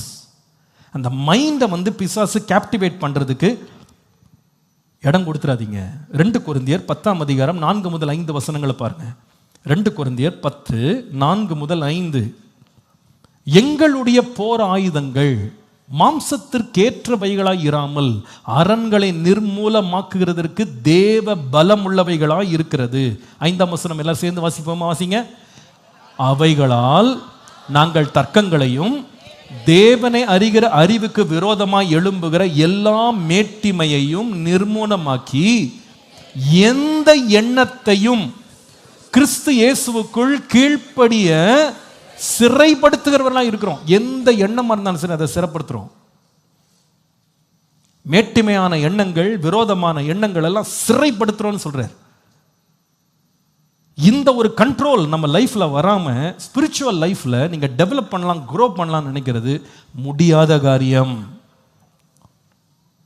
நீங்க நிறைய பேர் நினைக்கிறான் பிசாசு ரொம்ப சோதிக்கிறான். என்ன சோதிக்கிறான்? என் பைக் பஞ்சரா போச்சு, என் டயர் பஞ்சரா போச்சு, வீட்டில் கிராக் விழுந்துருச்சு, பிஸ்னஸ் நஷ்டம் வந்துருச்சு, எது செஞ்சாலும் வாய்க்க மாட்டேங்குது, என் பிள்ளை சிக்காயிருச்சு, அடிக்கடி எங்கள் வீட்டில் வியாதி வருது. நீங்கள் நினைக்கிறீங்க பிசாசு வந்து இப்படி ஒவ்வொருத்தருக்கா தொந்தரவு கொடுத்துட்ருக்கான்னு. அவன் பிளான் வந்து இதெல்லாம் கிடையாது. அவன் நோக்கம் என்ன தெரியுமா? இதுக்கு பின்னால் நீ எப்படியாகிலும் உன் மனசில் ஒரு கசப்பை கொண்டு வந்து தேவனுக்கு விரோதமாக வாயை திறந்து தூஷித்திர மாட்டியா, சிந்தனை கெட்டு போயிடாதான்னு அவன் ட்ரை பண்ணுறான். ஆனால் நீங்கள் வந்து கிராக்கை பார்த்துட்டு இருக்கீங்க. But the real target is your mind. ஏன்னா அவனுக்கு தெரியும், சிந்தனையை கெடுத்து விட்டோம்னா, சிந்தனையில் நம்ம ஏமாற்றி விட்டோம்னா வஞ்சனை தொடரும். மனசை கெடுத்துட்டா போதும், இவங்க என்ன வேணாலும் செய்வாங்கன்னு அவனுக்கு தெரியும். Is after your mind. அதனால தான் சொல்றாரு, எங்க ஆயுதம்லாம் மாம்சத்துக்கு ஏதுவான ஆயுதம் கிடையாது, அரண்களை நிர்மூலமாக்குற தேவ பலன். இந்த ஆயுதங்கள் எல்லாம் வச்சுக்கிட்டு எல்லா தற்கொலைகளையும் தேவனை அறிகிற அறிவுக்கு விரோதமாக எழும்புகிற எல்லா விதமான மேட்டிமையின் எண்ணங்களை எல்லாம் நிர்மூலமாக்கி எந்த எண்ணம் ஆனாலும் சரி கிறிஸ்து இயேசுவுக்குள்ளாக நாங்கள் அதை சிறைப்படுத்துறோம்னு சொல்றாரு. It's about bringing total control over my mind, because that is the area I have to win. நான் ஜெயிக்க வேண்டிய பகுதி, நான் கட்ட வேண்டிய பகுதி, பலப்படுத்த வேண்டிய பகுதின்றது என்னுடைய எண்ணம். என்னுடைய எண்ணம். பிரியமானவர்களே, இந்த எண்ணத்தில் நம்ம ஜெயிக்கிறதுக்கு ஒரு முக்கியமான காரியத்தில் நம்ம கவனம் செலுத்த வேண்டும். அதை மட்டும் தான் இன்னைக்கு நான் ஃபோக்கஸ் பண்ண போறேன். அதோட நம்ம முடிக்க போறோம். ரோமருக்கு எழுதின நிருபம் 1ஆம் அதிகாரம் 18 - 22 வசனங்களை நாம் கவனிக்கலாம். ரோமர் 1:18. சத்தியத்தை அநியாயத்தினாலே அடிக்க வைக்கிற மனுஷருடைய எல்லா அவபக்திக்கும் அநியாயத்துக்கும் விரோதமாய் தேவ கோபம் வானத்திலிருந்து வெளிப்படுத்தப்பட்டிருக்கிறது. 19ஆம் வசனம். தேவனை குறித்து அறியப்படுவது அவர்களுக்குள்ளே வெளிப்பட்டிருக்கிறது, தேவனே அதை அவர்களுக்கு வெளிப்படுத்தி இருக்கிறார். நல்ல கவனிங்க, தேவனை பற்றி இருக்கிற ஒரு அறிவு, the knowledge of God, knowledge of the existence of God, of who he is, அவர் யார், அவர் இருக்கிறார் என்பதை வெளிப்படுத்துறது ஆண்டவர் நமக்குள்ளே வச்சிருக்கிறாராம். அந்த சென்சார் வந்து நமக்குள்ளே இருக்கான். எப்படி இதை நம்ம தெரிஞ்சுக்க முடியும்? தேவன் ஒருத்தர் இருக்கிறார்னு எப்படி தெரிஞ்சுக்கிறதுனா 20ஆம் வசனத்தில் பாருங்க. எப்படி என்றால், காணப்படாதவைகளாகிய அவருடைய நித்திய வல்லமை, தெய்வத்துவம் என்பவைகள் உண்டாக்கப்பட்டிருக்கிற வைகளினாலே உலகம் உண்டானது முதற்கொண்டு தெளிவாய் காணப்படும். இப்போ அதை எக்ஸ்பிளைன் பண்றேன், அப்படி கவனிங்க. காணப்படாத தேவனுடைய நித்திய வல்லமை தெய்வத்துவம். தேவனை ஒருவனும் ஒரு காலும் கண்டதில்லை. தேவன் எப்படி இருக்கிறார்? ஆவியாயிருக்கிறார். ஆவியாயிருக்கிறார். ஒருவனும் அவரை கண்டதில்லை. நிதரிசனமான தேவன், காணக்கூடாத தேவன், சேரக்கூடாத ஒளியிலே வாசம் பண்ணுகிற தேவன். இவரை யாருமே பார்த்தது கிடையாது. ஆனா இந்த தேவனை நம்ம கண்ணால பார்க்கலனா கூட இந்த தேவனை அறிந்து கொள்ளுகிற அறிவை நாம உள்ளே வச்சிருக்கிறோமா? எப்படி அப்படின்னு கேட்டா பவுல் சொல்றாரு, உண்டாக்கப்பட்ட எல்லாத்தையும் நம்ம பார்க்கும்போது இதற்கு பின்பாக ஒரு தெய்வம் இருக்கிறார் என்பதை அறிகிற வாய்ப்பை கர்த்தர் நமக்கு தந்திருக்கிறார். இதை நான் எப்படி எக்ஸ்பிளைன் பண்ண முடியும்? கொஞ்ச நேரம் முடிச்சுட்டு நீங்கள் இப்போ எல்லாம் வெளியே போக போகிறீங்க. வெளியே போயிட்டு உங்கள் பைக்கில் ஏறும்போது அந்த பைக்கில் ஒரு பேர் போட்டிருக்கு, என்ஃபீல்டு, ஹீரோ ஹோண்டா, சுசுக்கி அப்படின்னு போட்டிருக்கு. அதை பார்த்த உடனே என்ன சொல்கிறோம் தெரியுமா? இந்த வண்டியை ஒரு கம்பெனி தன்னுடைய பட்டறையில் உண்டாக்கியது, அதை நான் காசு கொடுத்து வாங்க முடிஞ்சது. அப்படியே கொஞ்சம் அந்த பைக் நிறுத்துகிற பகுதியை கொஞ்சம் சுற்றி பாருங்கள். புல் முளைச்சிருக்கு. இந்த புல்லை எந்த சைனாலேருந்து இம்போர்ட் பண்ணோம்? இது யார் இந்த புல்லை உண்டாக்குனது? எந்த கவர்மெண்ட் உண்டாக்குச்சு? எந்த கம்பெனி உண்டாக்குச்சு? எந்த எம்என்சி இதை உண்டாக்குச்சு? யோசித்து பாருங்க. அங்கே ஒரு மரம் முளைச்சு கிடக்கு, அதில் ஒரு கனி வெளியே வந்திருக்கு. இதை யார் டிசைன் பண்ணி வெளியே இழுத்துட்டு வந்த? அந்த கனியை யார் இதை செய்தா? அப்படியே கொஞ்சம் அண்ணாந்து பார்த்தீங்கன்னா 2 காக்கா பறக்குது. இதை யார் மேலே பறக்க விட்டது? யார் இதுக்கு டீசல் போட்டது? யாருக்கு இது பெட்ரோல் போட்டது? இவ்வளோ பிரச்சனை, நம்ம வண்டியை நகர்த்த முடியாமல் இருக்கோம், இது ஃப்ரீயாக பறந்துக்கிட்டு இருக்குது. இது யார் செய்த வேலை? அப்படி திரும்பி பார்த்தா ஒரு நாய் ஒன்று சுற்றிக்கிட்டு இருக்குது. இதை யார் உண்டாக்குனது? நம்மளை பார்க்குறோம், நம்மளை யார் டிசைன் பண்ணுது? வேதம் சொல்லுது, உண்டாக்கப்பட்டவைகள் ஒவ்வொன்றையும் நம்ம பார்க்கும்போது நமக்கு தெரியுது தேவனே இதை படைத்தார். ஹல்லேலூயா. Because all science cannot explain the existence of the things that have been created. எந்த அறிவியலும் இதற்கு விளக்கம் கொடுக்க முடியாது. ஏன்னா சயின்ஸ் உடைய பேசிக் லா என்னன்னா, you have to prove something in order to believe. இன்னைக்கு நிறைய தியரிஸ் உண்டாக்குறாங்க. இப்படி உண்டாயிருக்கலாம், அப்படி ஆட்டம்ஸ் கிளாஷ் ஆச்சு, அப்படி உண்டாச்சு. இன்னும் ஒரு சொட்டு ரத்தத்தை கூட உண்டாக்க முடியல இவங்க சொல்ற சயின்ஸை வச்சு. போன உயிரை இது வரைக்கும் திருப்பி கொண்டு வர அவங்களுக்கு முடியல. Because they know it is impossible, because that is in the preview of God. அது தேவன் என்கிற ஒருவர் ஆளுகை செய்கிறார். இன்னைக்கு மனுஷனுடைய பெருமை அதை அங்கீகரிக்கிறதுக்கு விரும்ப மாட்டேங்குது. பட் வேதம் சொல்லுது, காணப்படுகிறவைகளாலே காணப்படாத தேவன் ஒருவர் இருக்கிறார் என்று அறியும்படி ஆண்டவர் நமக்கு ஞானம் கொடுத்திருக்கிறார். நல்லா கவனிங்க. இப்போ லெட்ஸ் மூவ் ஃபார்வர்ட். இப்போ 19ஆம் வசனத்திலிருந்து 20ஆம் வசனத்திலிருந்து 21க்கு வருவோம். வர்றீங்களா? 21ஆம் வசனம் பாருங்க. அவர்கள் தேவனை அறிந்தோம். எப்படி அறிஞ்சாங்க? இப்போ சொல்லுங்க, என்னம்மா? காணப்படுகிறவைகளை பார்த்தபோது காணப்படாத தேவன் ஒருவர் இருக்கிறார்னு அவங்க அறிஞ்சுக்கிட்டாங்க. சொன்னது புரிஞ்சுருந்தவங்க ஆமீன்னு சொல்லுங்க. இவ்வளோ தூரம் ட்ராவல் பண்ணது எப்படி வேகமாக போயிடுச்சா? எப்படி உங்களுக்கு புரிஞ்சுதா? என்ன புரிஞ்சுது? என்ன புரிஞ்சுது சொல்லுங்கள். ஃபர்ஸ்ட்லேருந்து சொல்லுங்கள். என்ன கட்டப்பட வேண்டும்? வீடு கட்டப்பட வேண்டும். வீடு கட்டுறதுக்கு என்ன வேணும்? ஞானம் வேணும். சரி, என்ன மாதிரி வீடெல்லாம் கட்டணும்? ஆமாம், ஆவிக்குரிய வீடை கட்டணும்னு இன்னைக்கு கவனிக்கிறோம். இந்த ஆவிக்குரிய மாளிகை கட்டுறதுக்கு 3 தடைகள் இருக்குன்னு கவனித்தோம். இந்த தடையை தாண்டி கட்டப்பட வேண்டிய ஆவிக்குரிய வீட்டில் முதலாவது கட்டப்பட வேண்டியது என்னது? சிந்தனை கட்டப்பட வேண்டும். வெரி குட், பரவாயில்ல, வந்திருக்கீங்க. இப்போ சிந்தனை கட்டப்படணும்னு சொல்லும்போது நம்ம என்ன கவனிச்சோம்னா, சிந்தனையின் முக்கியத்துவம் என்ன? ஏன்னா சிந்தனை வஞ்சிக்கப்பட்டால், சிந்தனையில் நம்ம வீணா போயிட்டா எல்லாமே வஞ்சிக்கப்படும். ஆவிக்குரிய மாளிகையே உடைஞ்சு போயிடும். அப்போ சிந்தனை அறைகள் கட்டப்பட வேண்டும், மனதின் அறை கட்டப்பட வேண்டும். அப்போ சிந்தனையில் 2 வகையான சிந்தனை இருக்கு. எல்லா சிந்தனையும் நம்ம ஓகேன்னு அக்செப்ட் பண்ண முடியாது. 2 சிந்தனை. என்ன சிந்தனை? ஒன்று, வெரி குட், மாம்ச சிந்தனை, ஆவியின் சிந்தனை. மாம்ச சிந்தனை என்ன கொண்டு வரும்? மரணம் அல்லது அழிவை கொண்டு வரும். ஆவியின் சிந்தனையோ ஜீவனும் சமாதானம். ஜீவன் எங்கிருந்து வருது? சமாதானம் எங்கிருந்து வருது? வேத வசனம் இல்லை, வசனம் தான் சமாதானத்துக்கும் ஜீவனுக்கும் மூல காரணம். எப்படி சொல்றீங்க பாஸ்டர்? அப்படின்னா மனுஷன் அப்பத்தினால் மாத்திரமல்ல, தேவனுடைய வாயிலிருந்து புறப்படும் ஒவ்வொரு வார்த்தையினாலும் அல்லது ஜீவன் பெறுவான். அது சமாதானம் எங்க இருக்கு? 119 சங்கீதம் 165. நம்முடைய வேதத்தை நேசிக்கிறவர்களுக்கு மிகுந்த சமாதானம். அப்போ சமாதானம் ஜீவன் எங்கேருந்து வருது? வசனம். இந்த வசனத்தின்படி நடக்கணும் அல்லது மாம்சத்தின்படி நடக்கணும். நம்ம சுய புத்தியின் மேலே சாஞ்சிக்கலாம் அல்லது தேவனுடைய ஆலோசனையின்படி நடக்கலாம். இது ரெண்டும் நமக்கு முன்னாடி நிற்கிது.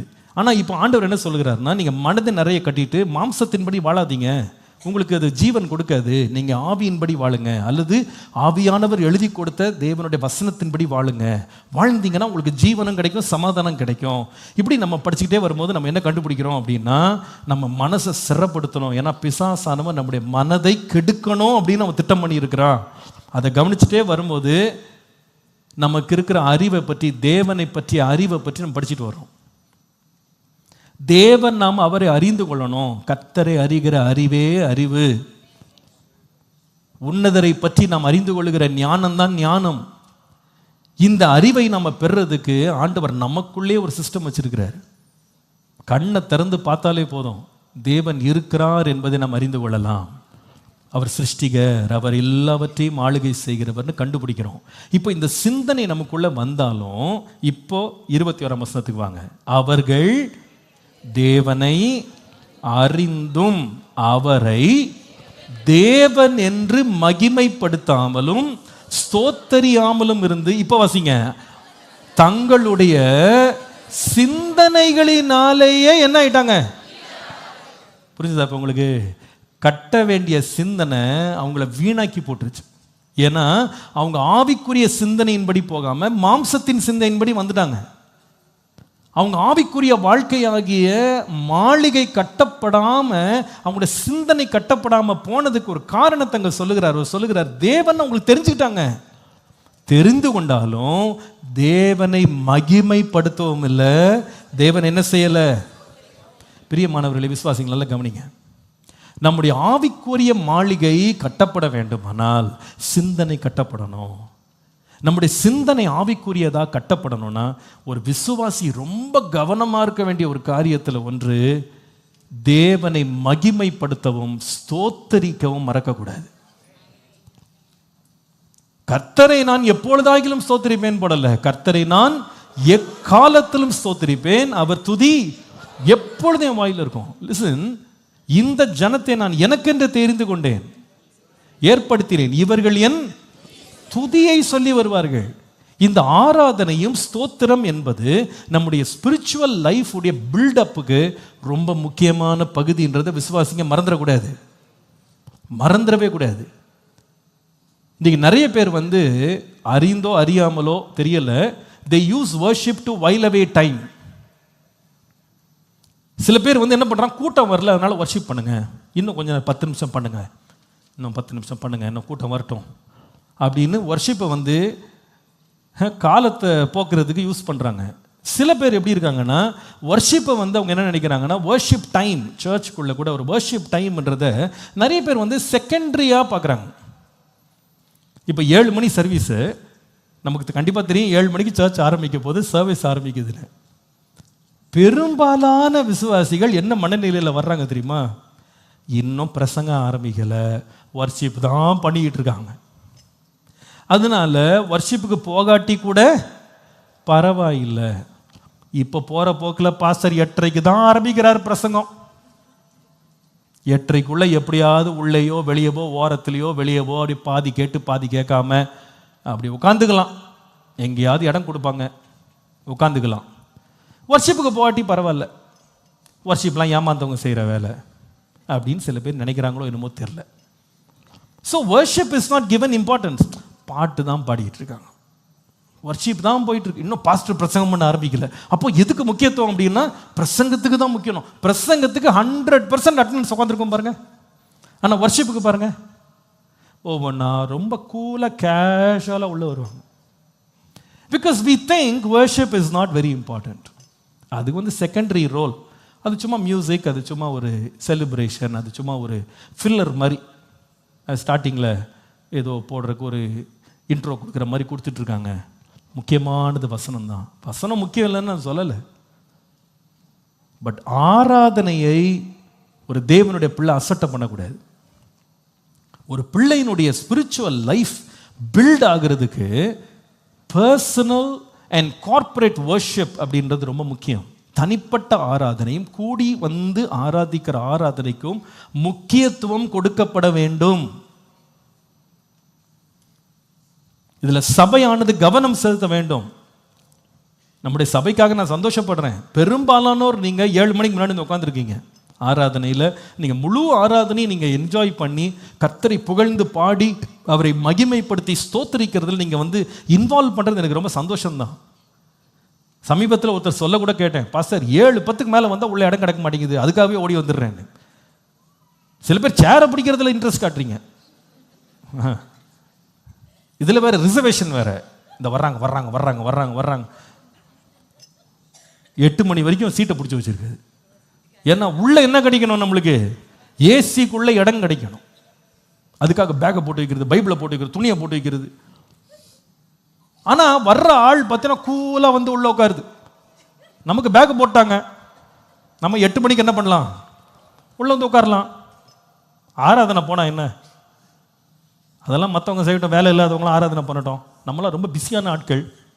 நம்ம கரெக்டாக மெசேஜ் போட்டு போயிட்டு உடனே ஓடி வந்துடணும். நம்ம ரொம்ப பயங்கர பிஸியாக இருக்கும். நம்மளாம் ரொம்ப இம்பார்ட்டன்ட் விஐபிஸ். நம்ம லேட்டாக வந்து சீக்கிரமாக கிளம்பணும்.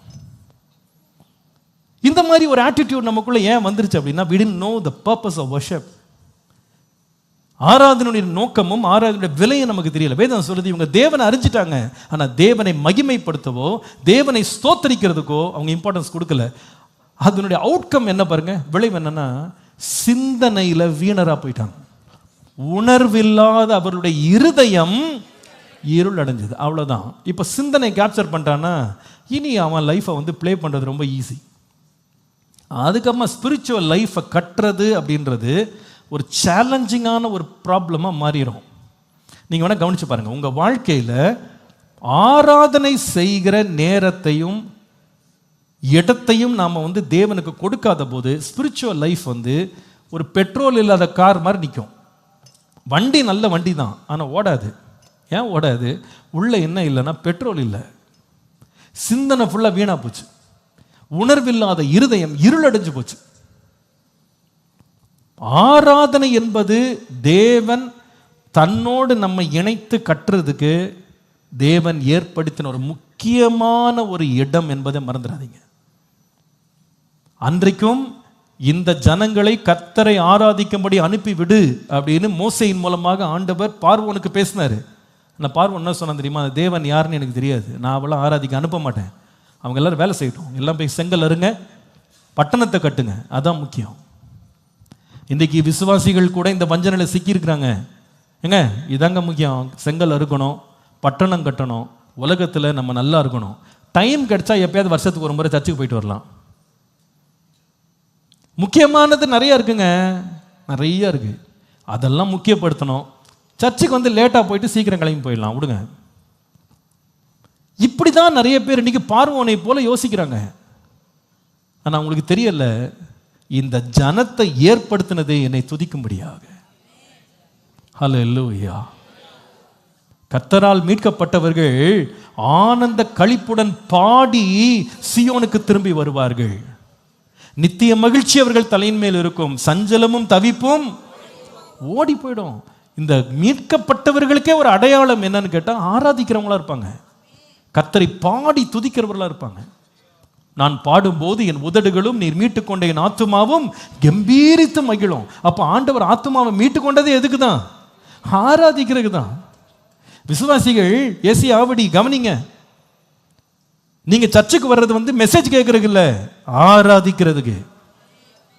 உங்க ஆட்டிடியூட்ல ஒரு சேஞ்ச் வரணும்.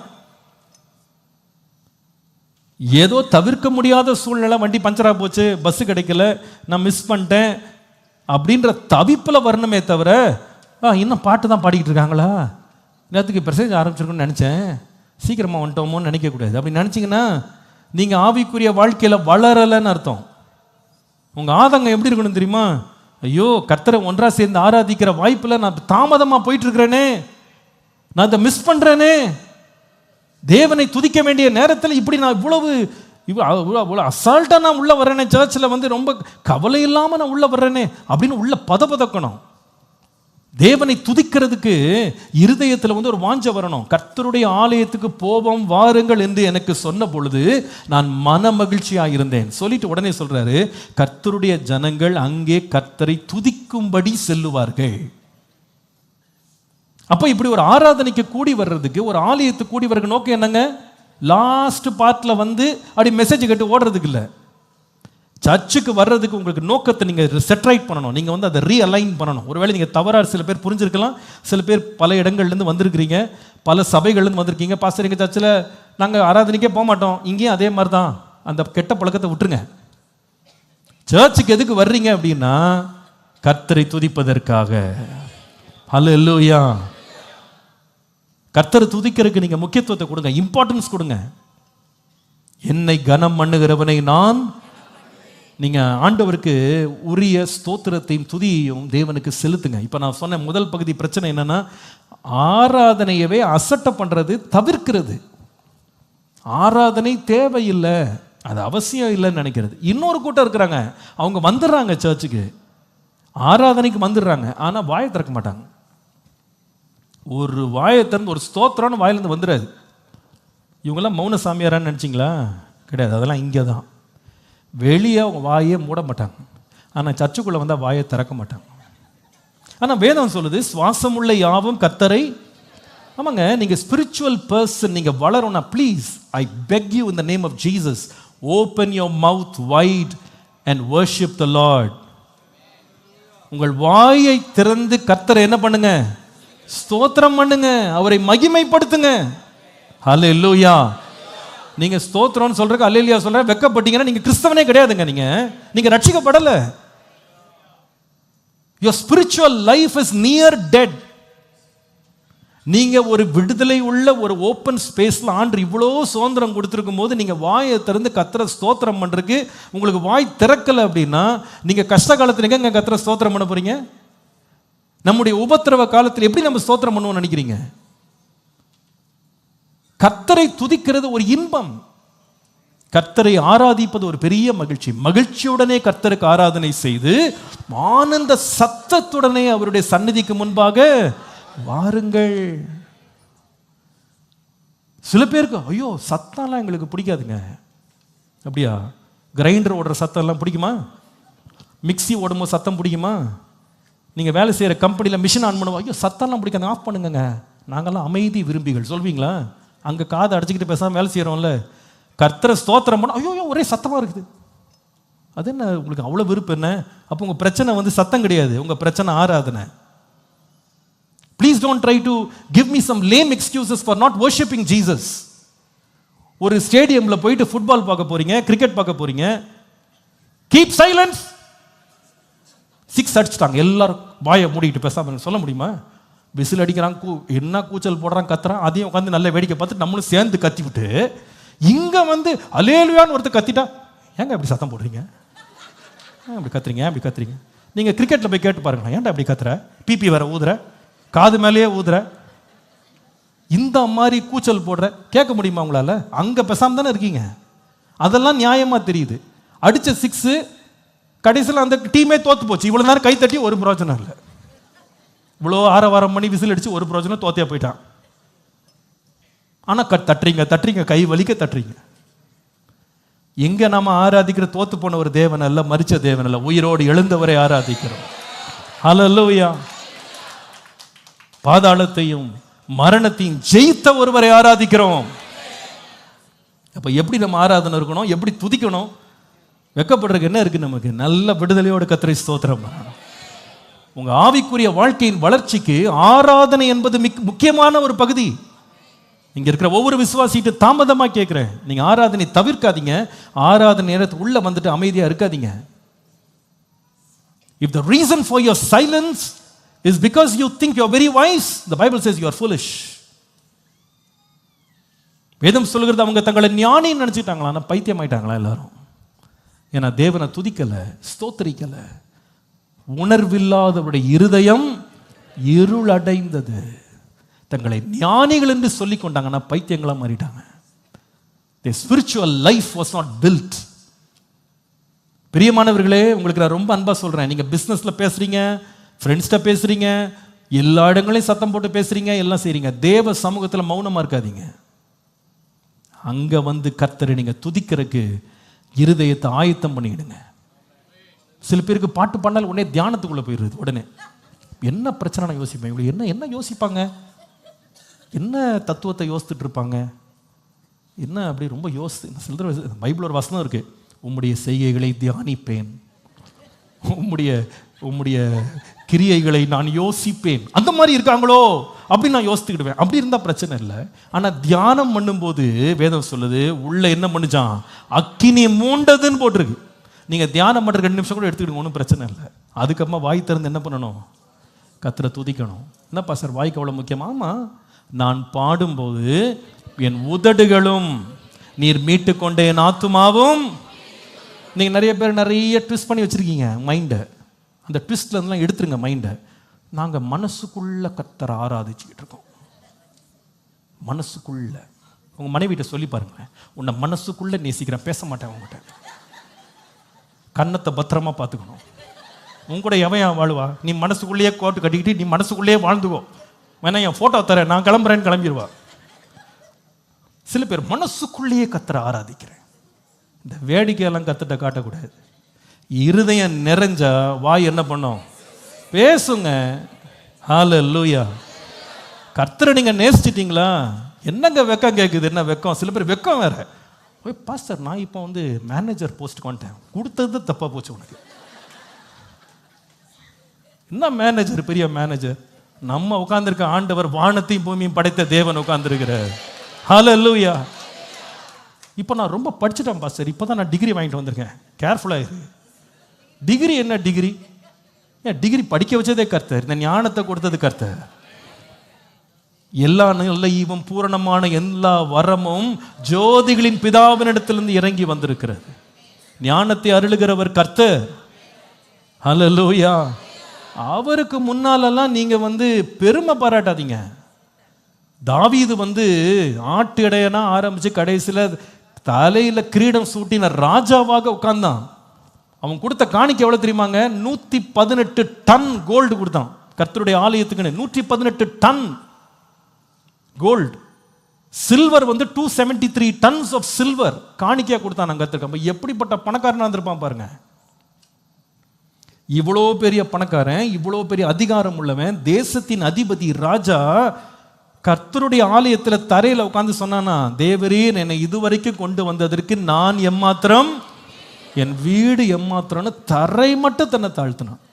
Who am I, Lord? What is my house that you have brought me so far? துதி நான் கர்த்தருக்கு மாத்திரம் மகிமை. பிரியமானவர்களே, உங்கள் ஸ்பிரிச்சுவல் லைஃப் உடைய ரிவைவலுக்கு ஸ்டார்ட் worshiping God. பிசாசுக்கு நல்லா தெரியுங்க, நீ ஆவிக்குரிய வாழ்க்கையில் வளர போறன்னா ஆராதிக்க விட மாட்டான். நீ ஆராதிக்காத, வாய் திறக்காத, சும்மா இரு. நீங்க சொல்லுங்க, இல்லை நான் தேவனை அறிந்திருக்கிறேன், நான் தேவனை மகிமைப்படுத்தி தேவனை ஸ்தோத்திரிப்பேன். நல்ல கரங்களை வைத்து ஒரு ஆமீன் சொல்லுங்க. ஹல்லேலூயா. ஒரு 2 நிமிஷம் அப்படியே ஸ்தோத்திரம் பண்ணிடுவோமே. நல்ல ஆண்டவர் விடுதலையோட ஸ்தோத்திரம் பண்ணுங்க. worship Jesus. I am not calling you to worship me. I am not calling you to worship an organization. I am calling you to worship Jesus. Oh hallelujah. Oh hallelujah. உம்மை ஆராதிப்பேன் ஆண்டவரே, உம்மை ஆராதிப்பதற்கே நான் உயிர் வாழ்வேன். Hallelujah. உம்மை எப்பொழுதும் ஸ்தோத்திரிப்பேன், எக்காலமும் ஸ்தோத்திரிப்பேன். Oh thank you Jesus. நல்ல வாயை திறந்து, சில பேர் இதுக்கு துதிச்சு பழக்கம் இல்லாம இருக்கலாம், இந்த வேளையில வாயை திறந்து இயேசுவே இயேசுவேன்னு கூப்பிடுங்க, அவருடைய நாமத்தை மகிமைப்படுத்துங்க. Oh hallelujah. Lord, we worship you. We glorify your wonderful name. Your name is worthy to be praised, oh Lord. நீர் ஆராதனைக்குரியவர், நீர் ஸ்தோத்திரிக்கப்படத்தக்கவர். நன்றி அப்பா, நன்றி அப்பா, நன்றி அப்பா, நன்றி ஆண்டவரே, நன்றி ஆண்டவரே, நன்றி அப்பா, நன்றி ஆண்டவரே, நன்றி ஆண்டவரே. என் கர்த்தர் செய்த நன்மை ஆவும் எண்ணி முழு மனதாய் ஸ்தோத்தரிப்பேன் நான். என் கர்த்தர் செய்த நன்மையாவும் எண்ணி முழு மனதாய் ஸ்தோத்தரிப்பேன் நான். ஆராய்ந்து முடியாத அதிசயங்கள் செய்தீரே, முழு மனதாய் ஸ்தோத்தரிப்பேன் நான். ஆராய்ந்து முடியாத அதிசயங்கள் செய்தீரே, முழு மனதாய் ஸ்தோத்தரிப்பேன். நல்ல கரங்களை தட்டி ஸ்தோத்தரிப்பேன் நான், ஸ்தோத்தரிப்பேன் நான், முழு மனதாய் ஸ்தோத்தரிப்பேன். Thank you Jesus, we worship you. ஸ்தோத்தரிப்பேன் நான், Hallelujah. முழு மனதாய் ஸ்தோத்தரிப்பேன் நான். என் எல்லா நன்மைகள் என் வாழ்வில் செய்தீரே, முழு மனதாய் உம்மையே ஆராதிப்பேன். எல்லா நன்மைகள் என் வாழ்வில் செய்தீரே, முழு மனதாய் ஸ்தோத்தரிப்பேன் நான். தாழ்வில் என்னை கண்ணோக்கி பார்த்தீர், தயவாய் கரம் பிடித்து தூக்கினீர். தாழ்வில் என்னை கண்ணோக்கி பார்த்தீர், தயவாய் கரம் பிடித்து தூக்கினீர். ஓ எட்டாத உயரத்திலே உட்கார வைத்தீரே, முழு மனதாய் ஸ்தோத்தரிப்பேன் நான். எட்டாத உயரத்திலே உட்கார வைத்தீரே, முழு மனதாய் ஸ்தோத்தரிப்பேன். எல்லா கரங்களை தட்டி ஸ்தோத்தரிப்பேன் நான், ஸ்தோத்தரிப்பேன் நான், முழு மனதாய் ஸ்தோத்தரிப்பேன் நான். நன்றி அப்பா. ஸ்தோத்தரிப்பேன் நான், ஸ்தோத்தரிப்பேன் நான், முழு மனதாய் ஸ்தோத்தரிப்பேன் நான். என் எல்லா நன்மைகள் என் வாழ்வில் செய்தீரே, முழு மனதாய் நன்றி இயேசுவே. என் எல்லா நன்மைகள் என் வாழ்வில் செய்தீரே, முழு மனதாய் ஸ்தோத்தரிப்பேன் நான். ஹல்லேலூயா.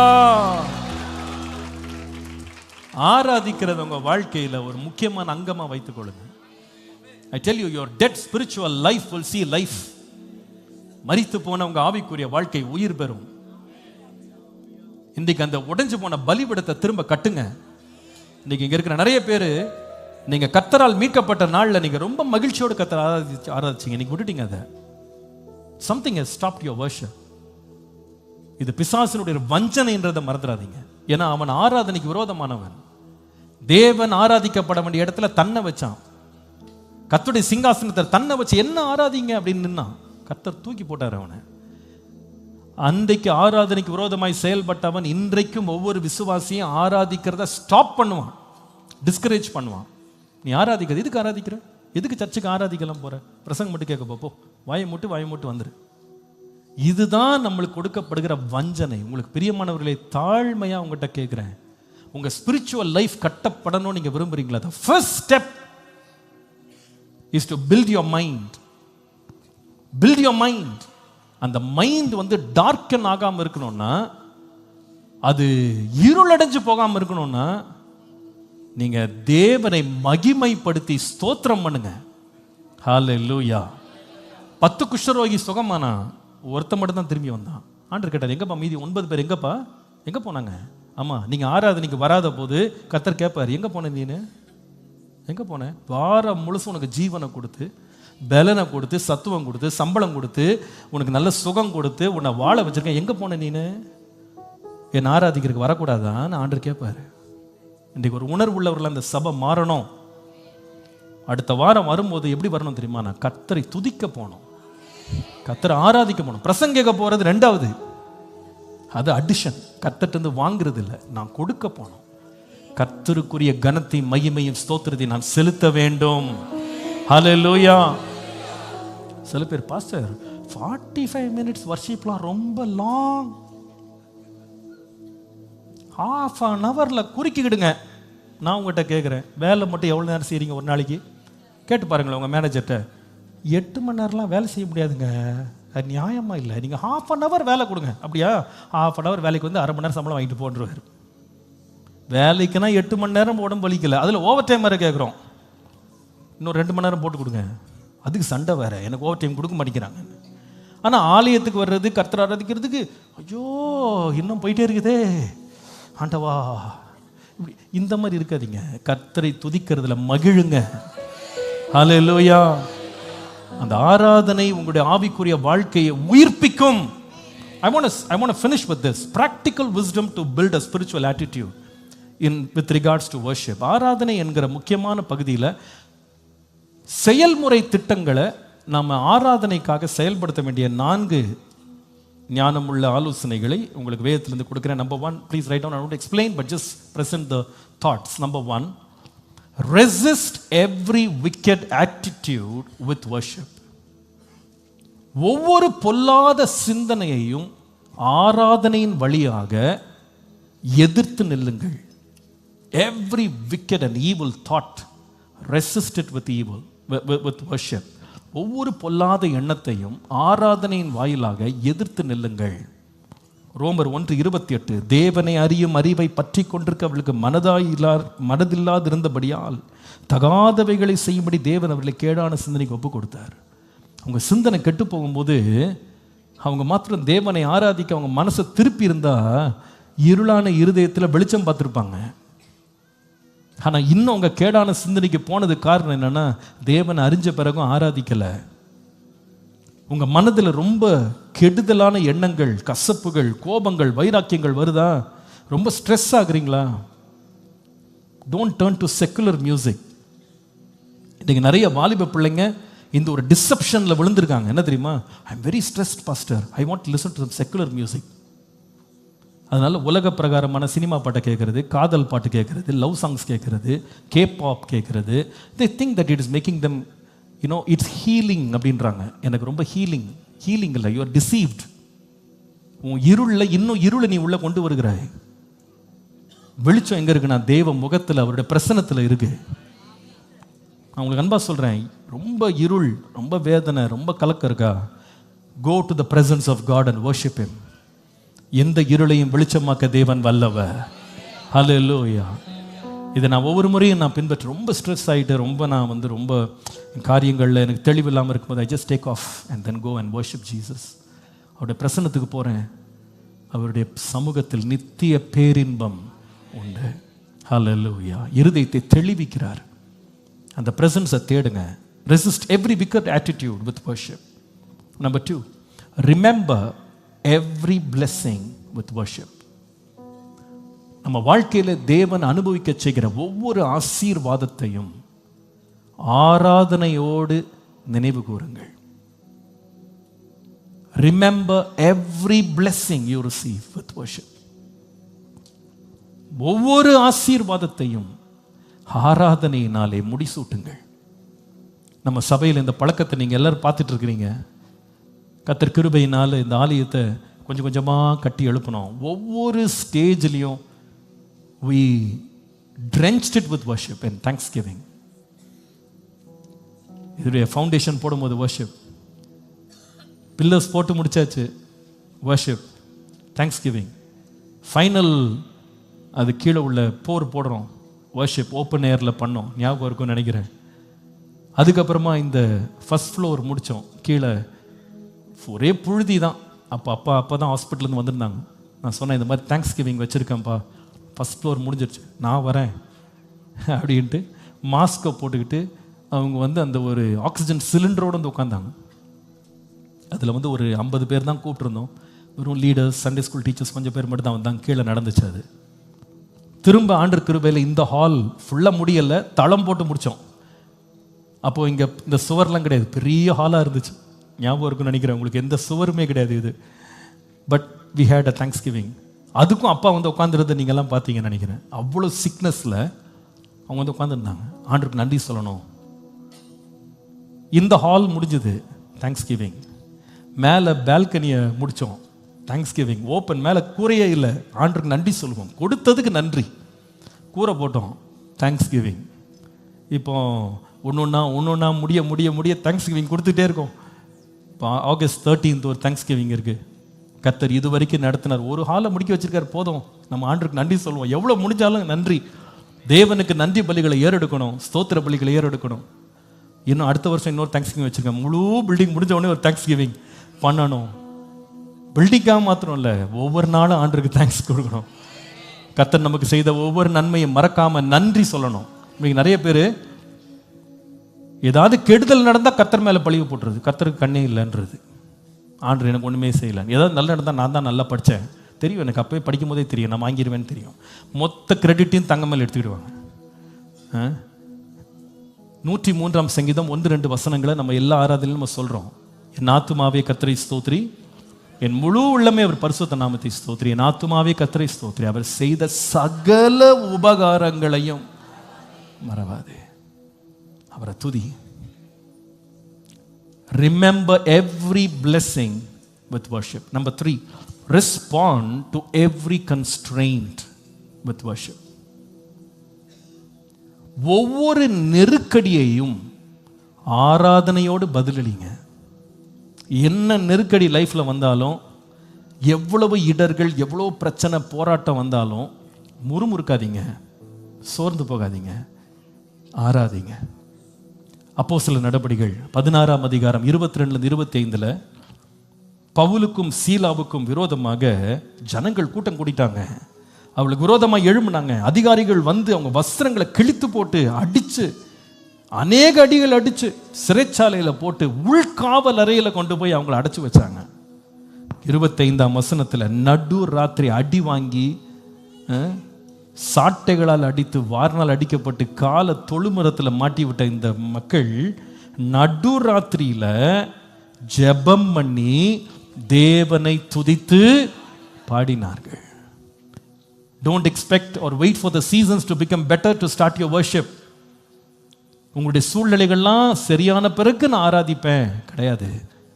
அடி உத வார்னால் அடிச்சு பிச்சை எடுத்திருக்காங்க, காலெல்லாம் தொழுமரத்தில் போட்டு உள்காவலில் கொண்டு வச்சிருக்காங்க. சிறைச்சாலில் உட்காந்துருக்க, என்ன விடுதலை கிடைக்கல, கதவு திறக்கல, பரவாயில்ல, வாய் ஃப்ரீயாக தானே இருக்கு, கர்த்தரை ஸ்தோத்திரம் பண்ணுவேன். நம்முடைய வாழ்க்கையின் கடினமான நேரங்களில், நெருக்கடியான நேரங்களில் சும்மா பெதற்றாதீங்க. இது இல்லை, அது இல்லை, அது கிடைக்கல, முறுமுறுக்காதீங்க. வர்ஷிப். துதியின் இடத்துல கர்த்தர் இறங்கி வருகிறார். அவருடைய கட்டுகளை அவிழ்த்து தேவன் சிறையை திறந்தார். ஹல்லேலூயா. 4வது, number 4, regularise every day with worship. ஒவ்வொரு நாளையும் ஆராதனையால் ஒழுங்குபடுத்துங்க. ஆராதனைக்கு நேரத்தை ஒதுக்குங்க. Every day.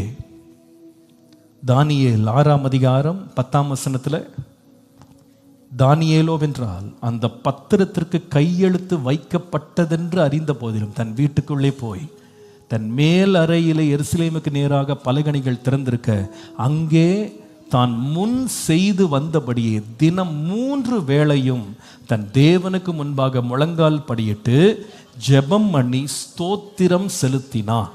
Regularise every day with worship. 4 areas. Number 1, ABCD. Resist every wicked attitude with worship.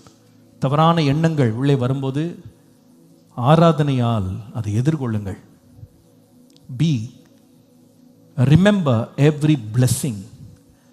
நம்ம வாழ்க்கையில் கர்த்தர் கொடுக்கிற ஒவ்வொரு ஆசீர்வாதத்தையும் ஆராதித்து ஆராதித்து நினைவு கூறுங்கள். C, respond to every constraint. ஒவ்வொரு நெருக்கடி வரும்போதும் ஆராதிக்க மறக்காதீங்க. Every day. D, ஒவ்வொரு நாளும் ஆராதனைக்குன்னு நேரத்தை ஒதுக்குங்க. உங்கள் ஸ்பிரிச்சுவல் லைஃப் கட்டப்படணுமா? ஆராதனை ரொம்ப முக்கியம். இன்னைக்கு நிறைய பேர் கூட காலேஜ் போகும்போதெல்லாம் சும்மா பைபிளை எடுத்துட்டு ஒரு அதிகாரம் 6 அதிகாரம் வாசித்துட்டு வச்சுன்னு ஒரு ஜோம் மட்டும் ஓடிடுறோம். I would recommend spend some time worshiping Jesus. தேவனை ஆராதிக்க நேரத்தை எடுத்துக்கிடுங்க. உங்கள் வீட்டில் ஒரு மூலையில் ஒரு பாட்டு பாடி அவருடைய துதிகளை சொல்லி அவரை மகிமைப்படுத்தி ஆராதிக்கிறதுக்கு தயவுசெய்து நீங்கள் இந்த நாள் முதல் ஒரு தீர்மானம் எடுங்க.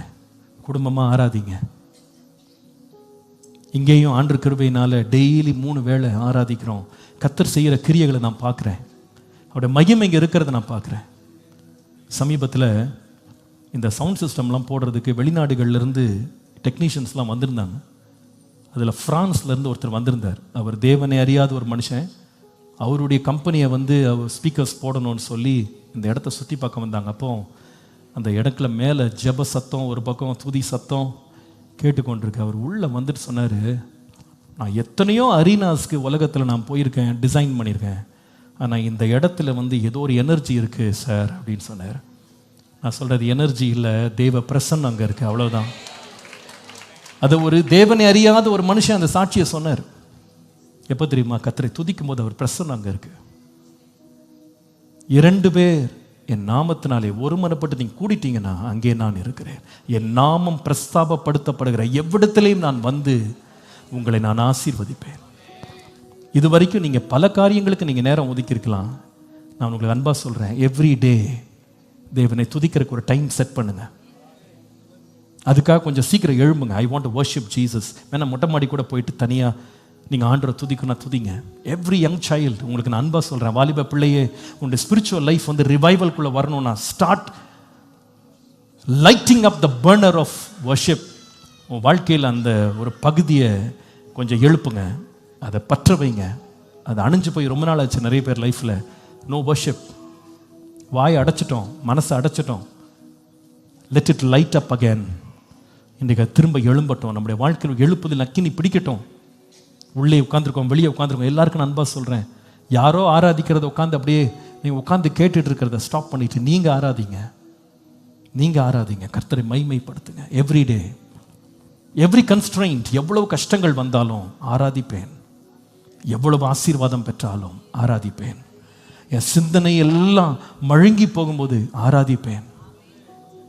உம்மை ஆராதிப்பதற்காகவே நான் உயிர் வாழ்வேன். ஹல்லேலூயா. கர்த்தர் நம்மை தொடர்ந்து அவருடைய கிருபைக்குள்ளே வைத்துக் கொள்வாராக. இப்பொழுதும் நாம் கர்த்தருக்கு இந்த காணிக்கை கொடுக்கிற நேரம். காணிக்கை கொடுக்க விருப்பம் உள்ளவர்கள், ஆயத்தமாய் வந்தவங்க, மகிழ்ச்சியோடு கொடுக்குறவங்க கொடுக்கலாம்.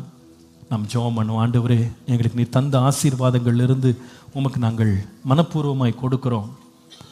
இதை ஏற்றுக்கொள்ளும், அங்கீகரியும், பரிசுத்தப்படுத்தும், உம்முடைய மகிமைக்கென்று பயன்படுத்தும். இயேசுவின் நாமத்தில் பிதாவே, ஆமேன்.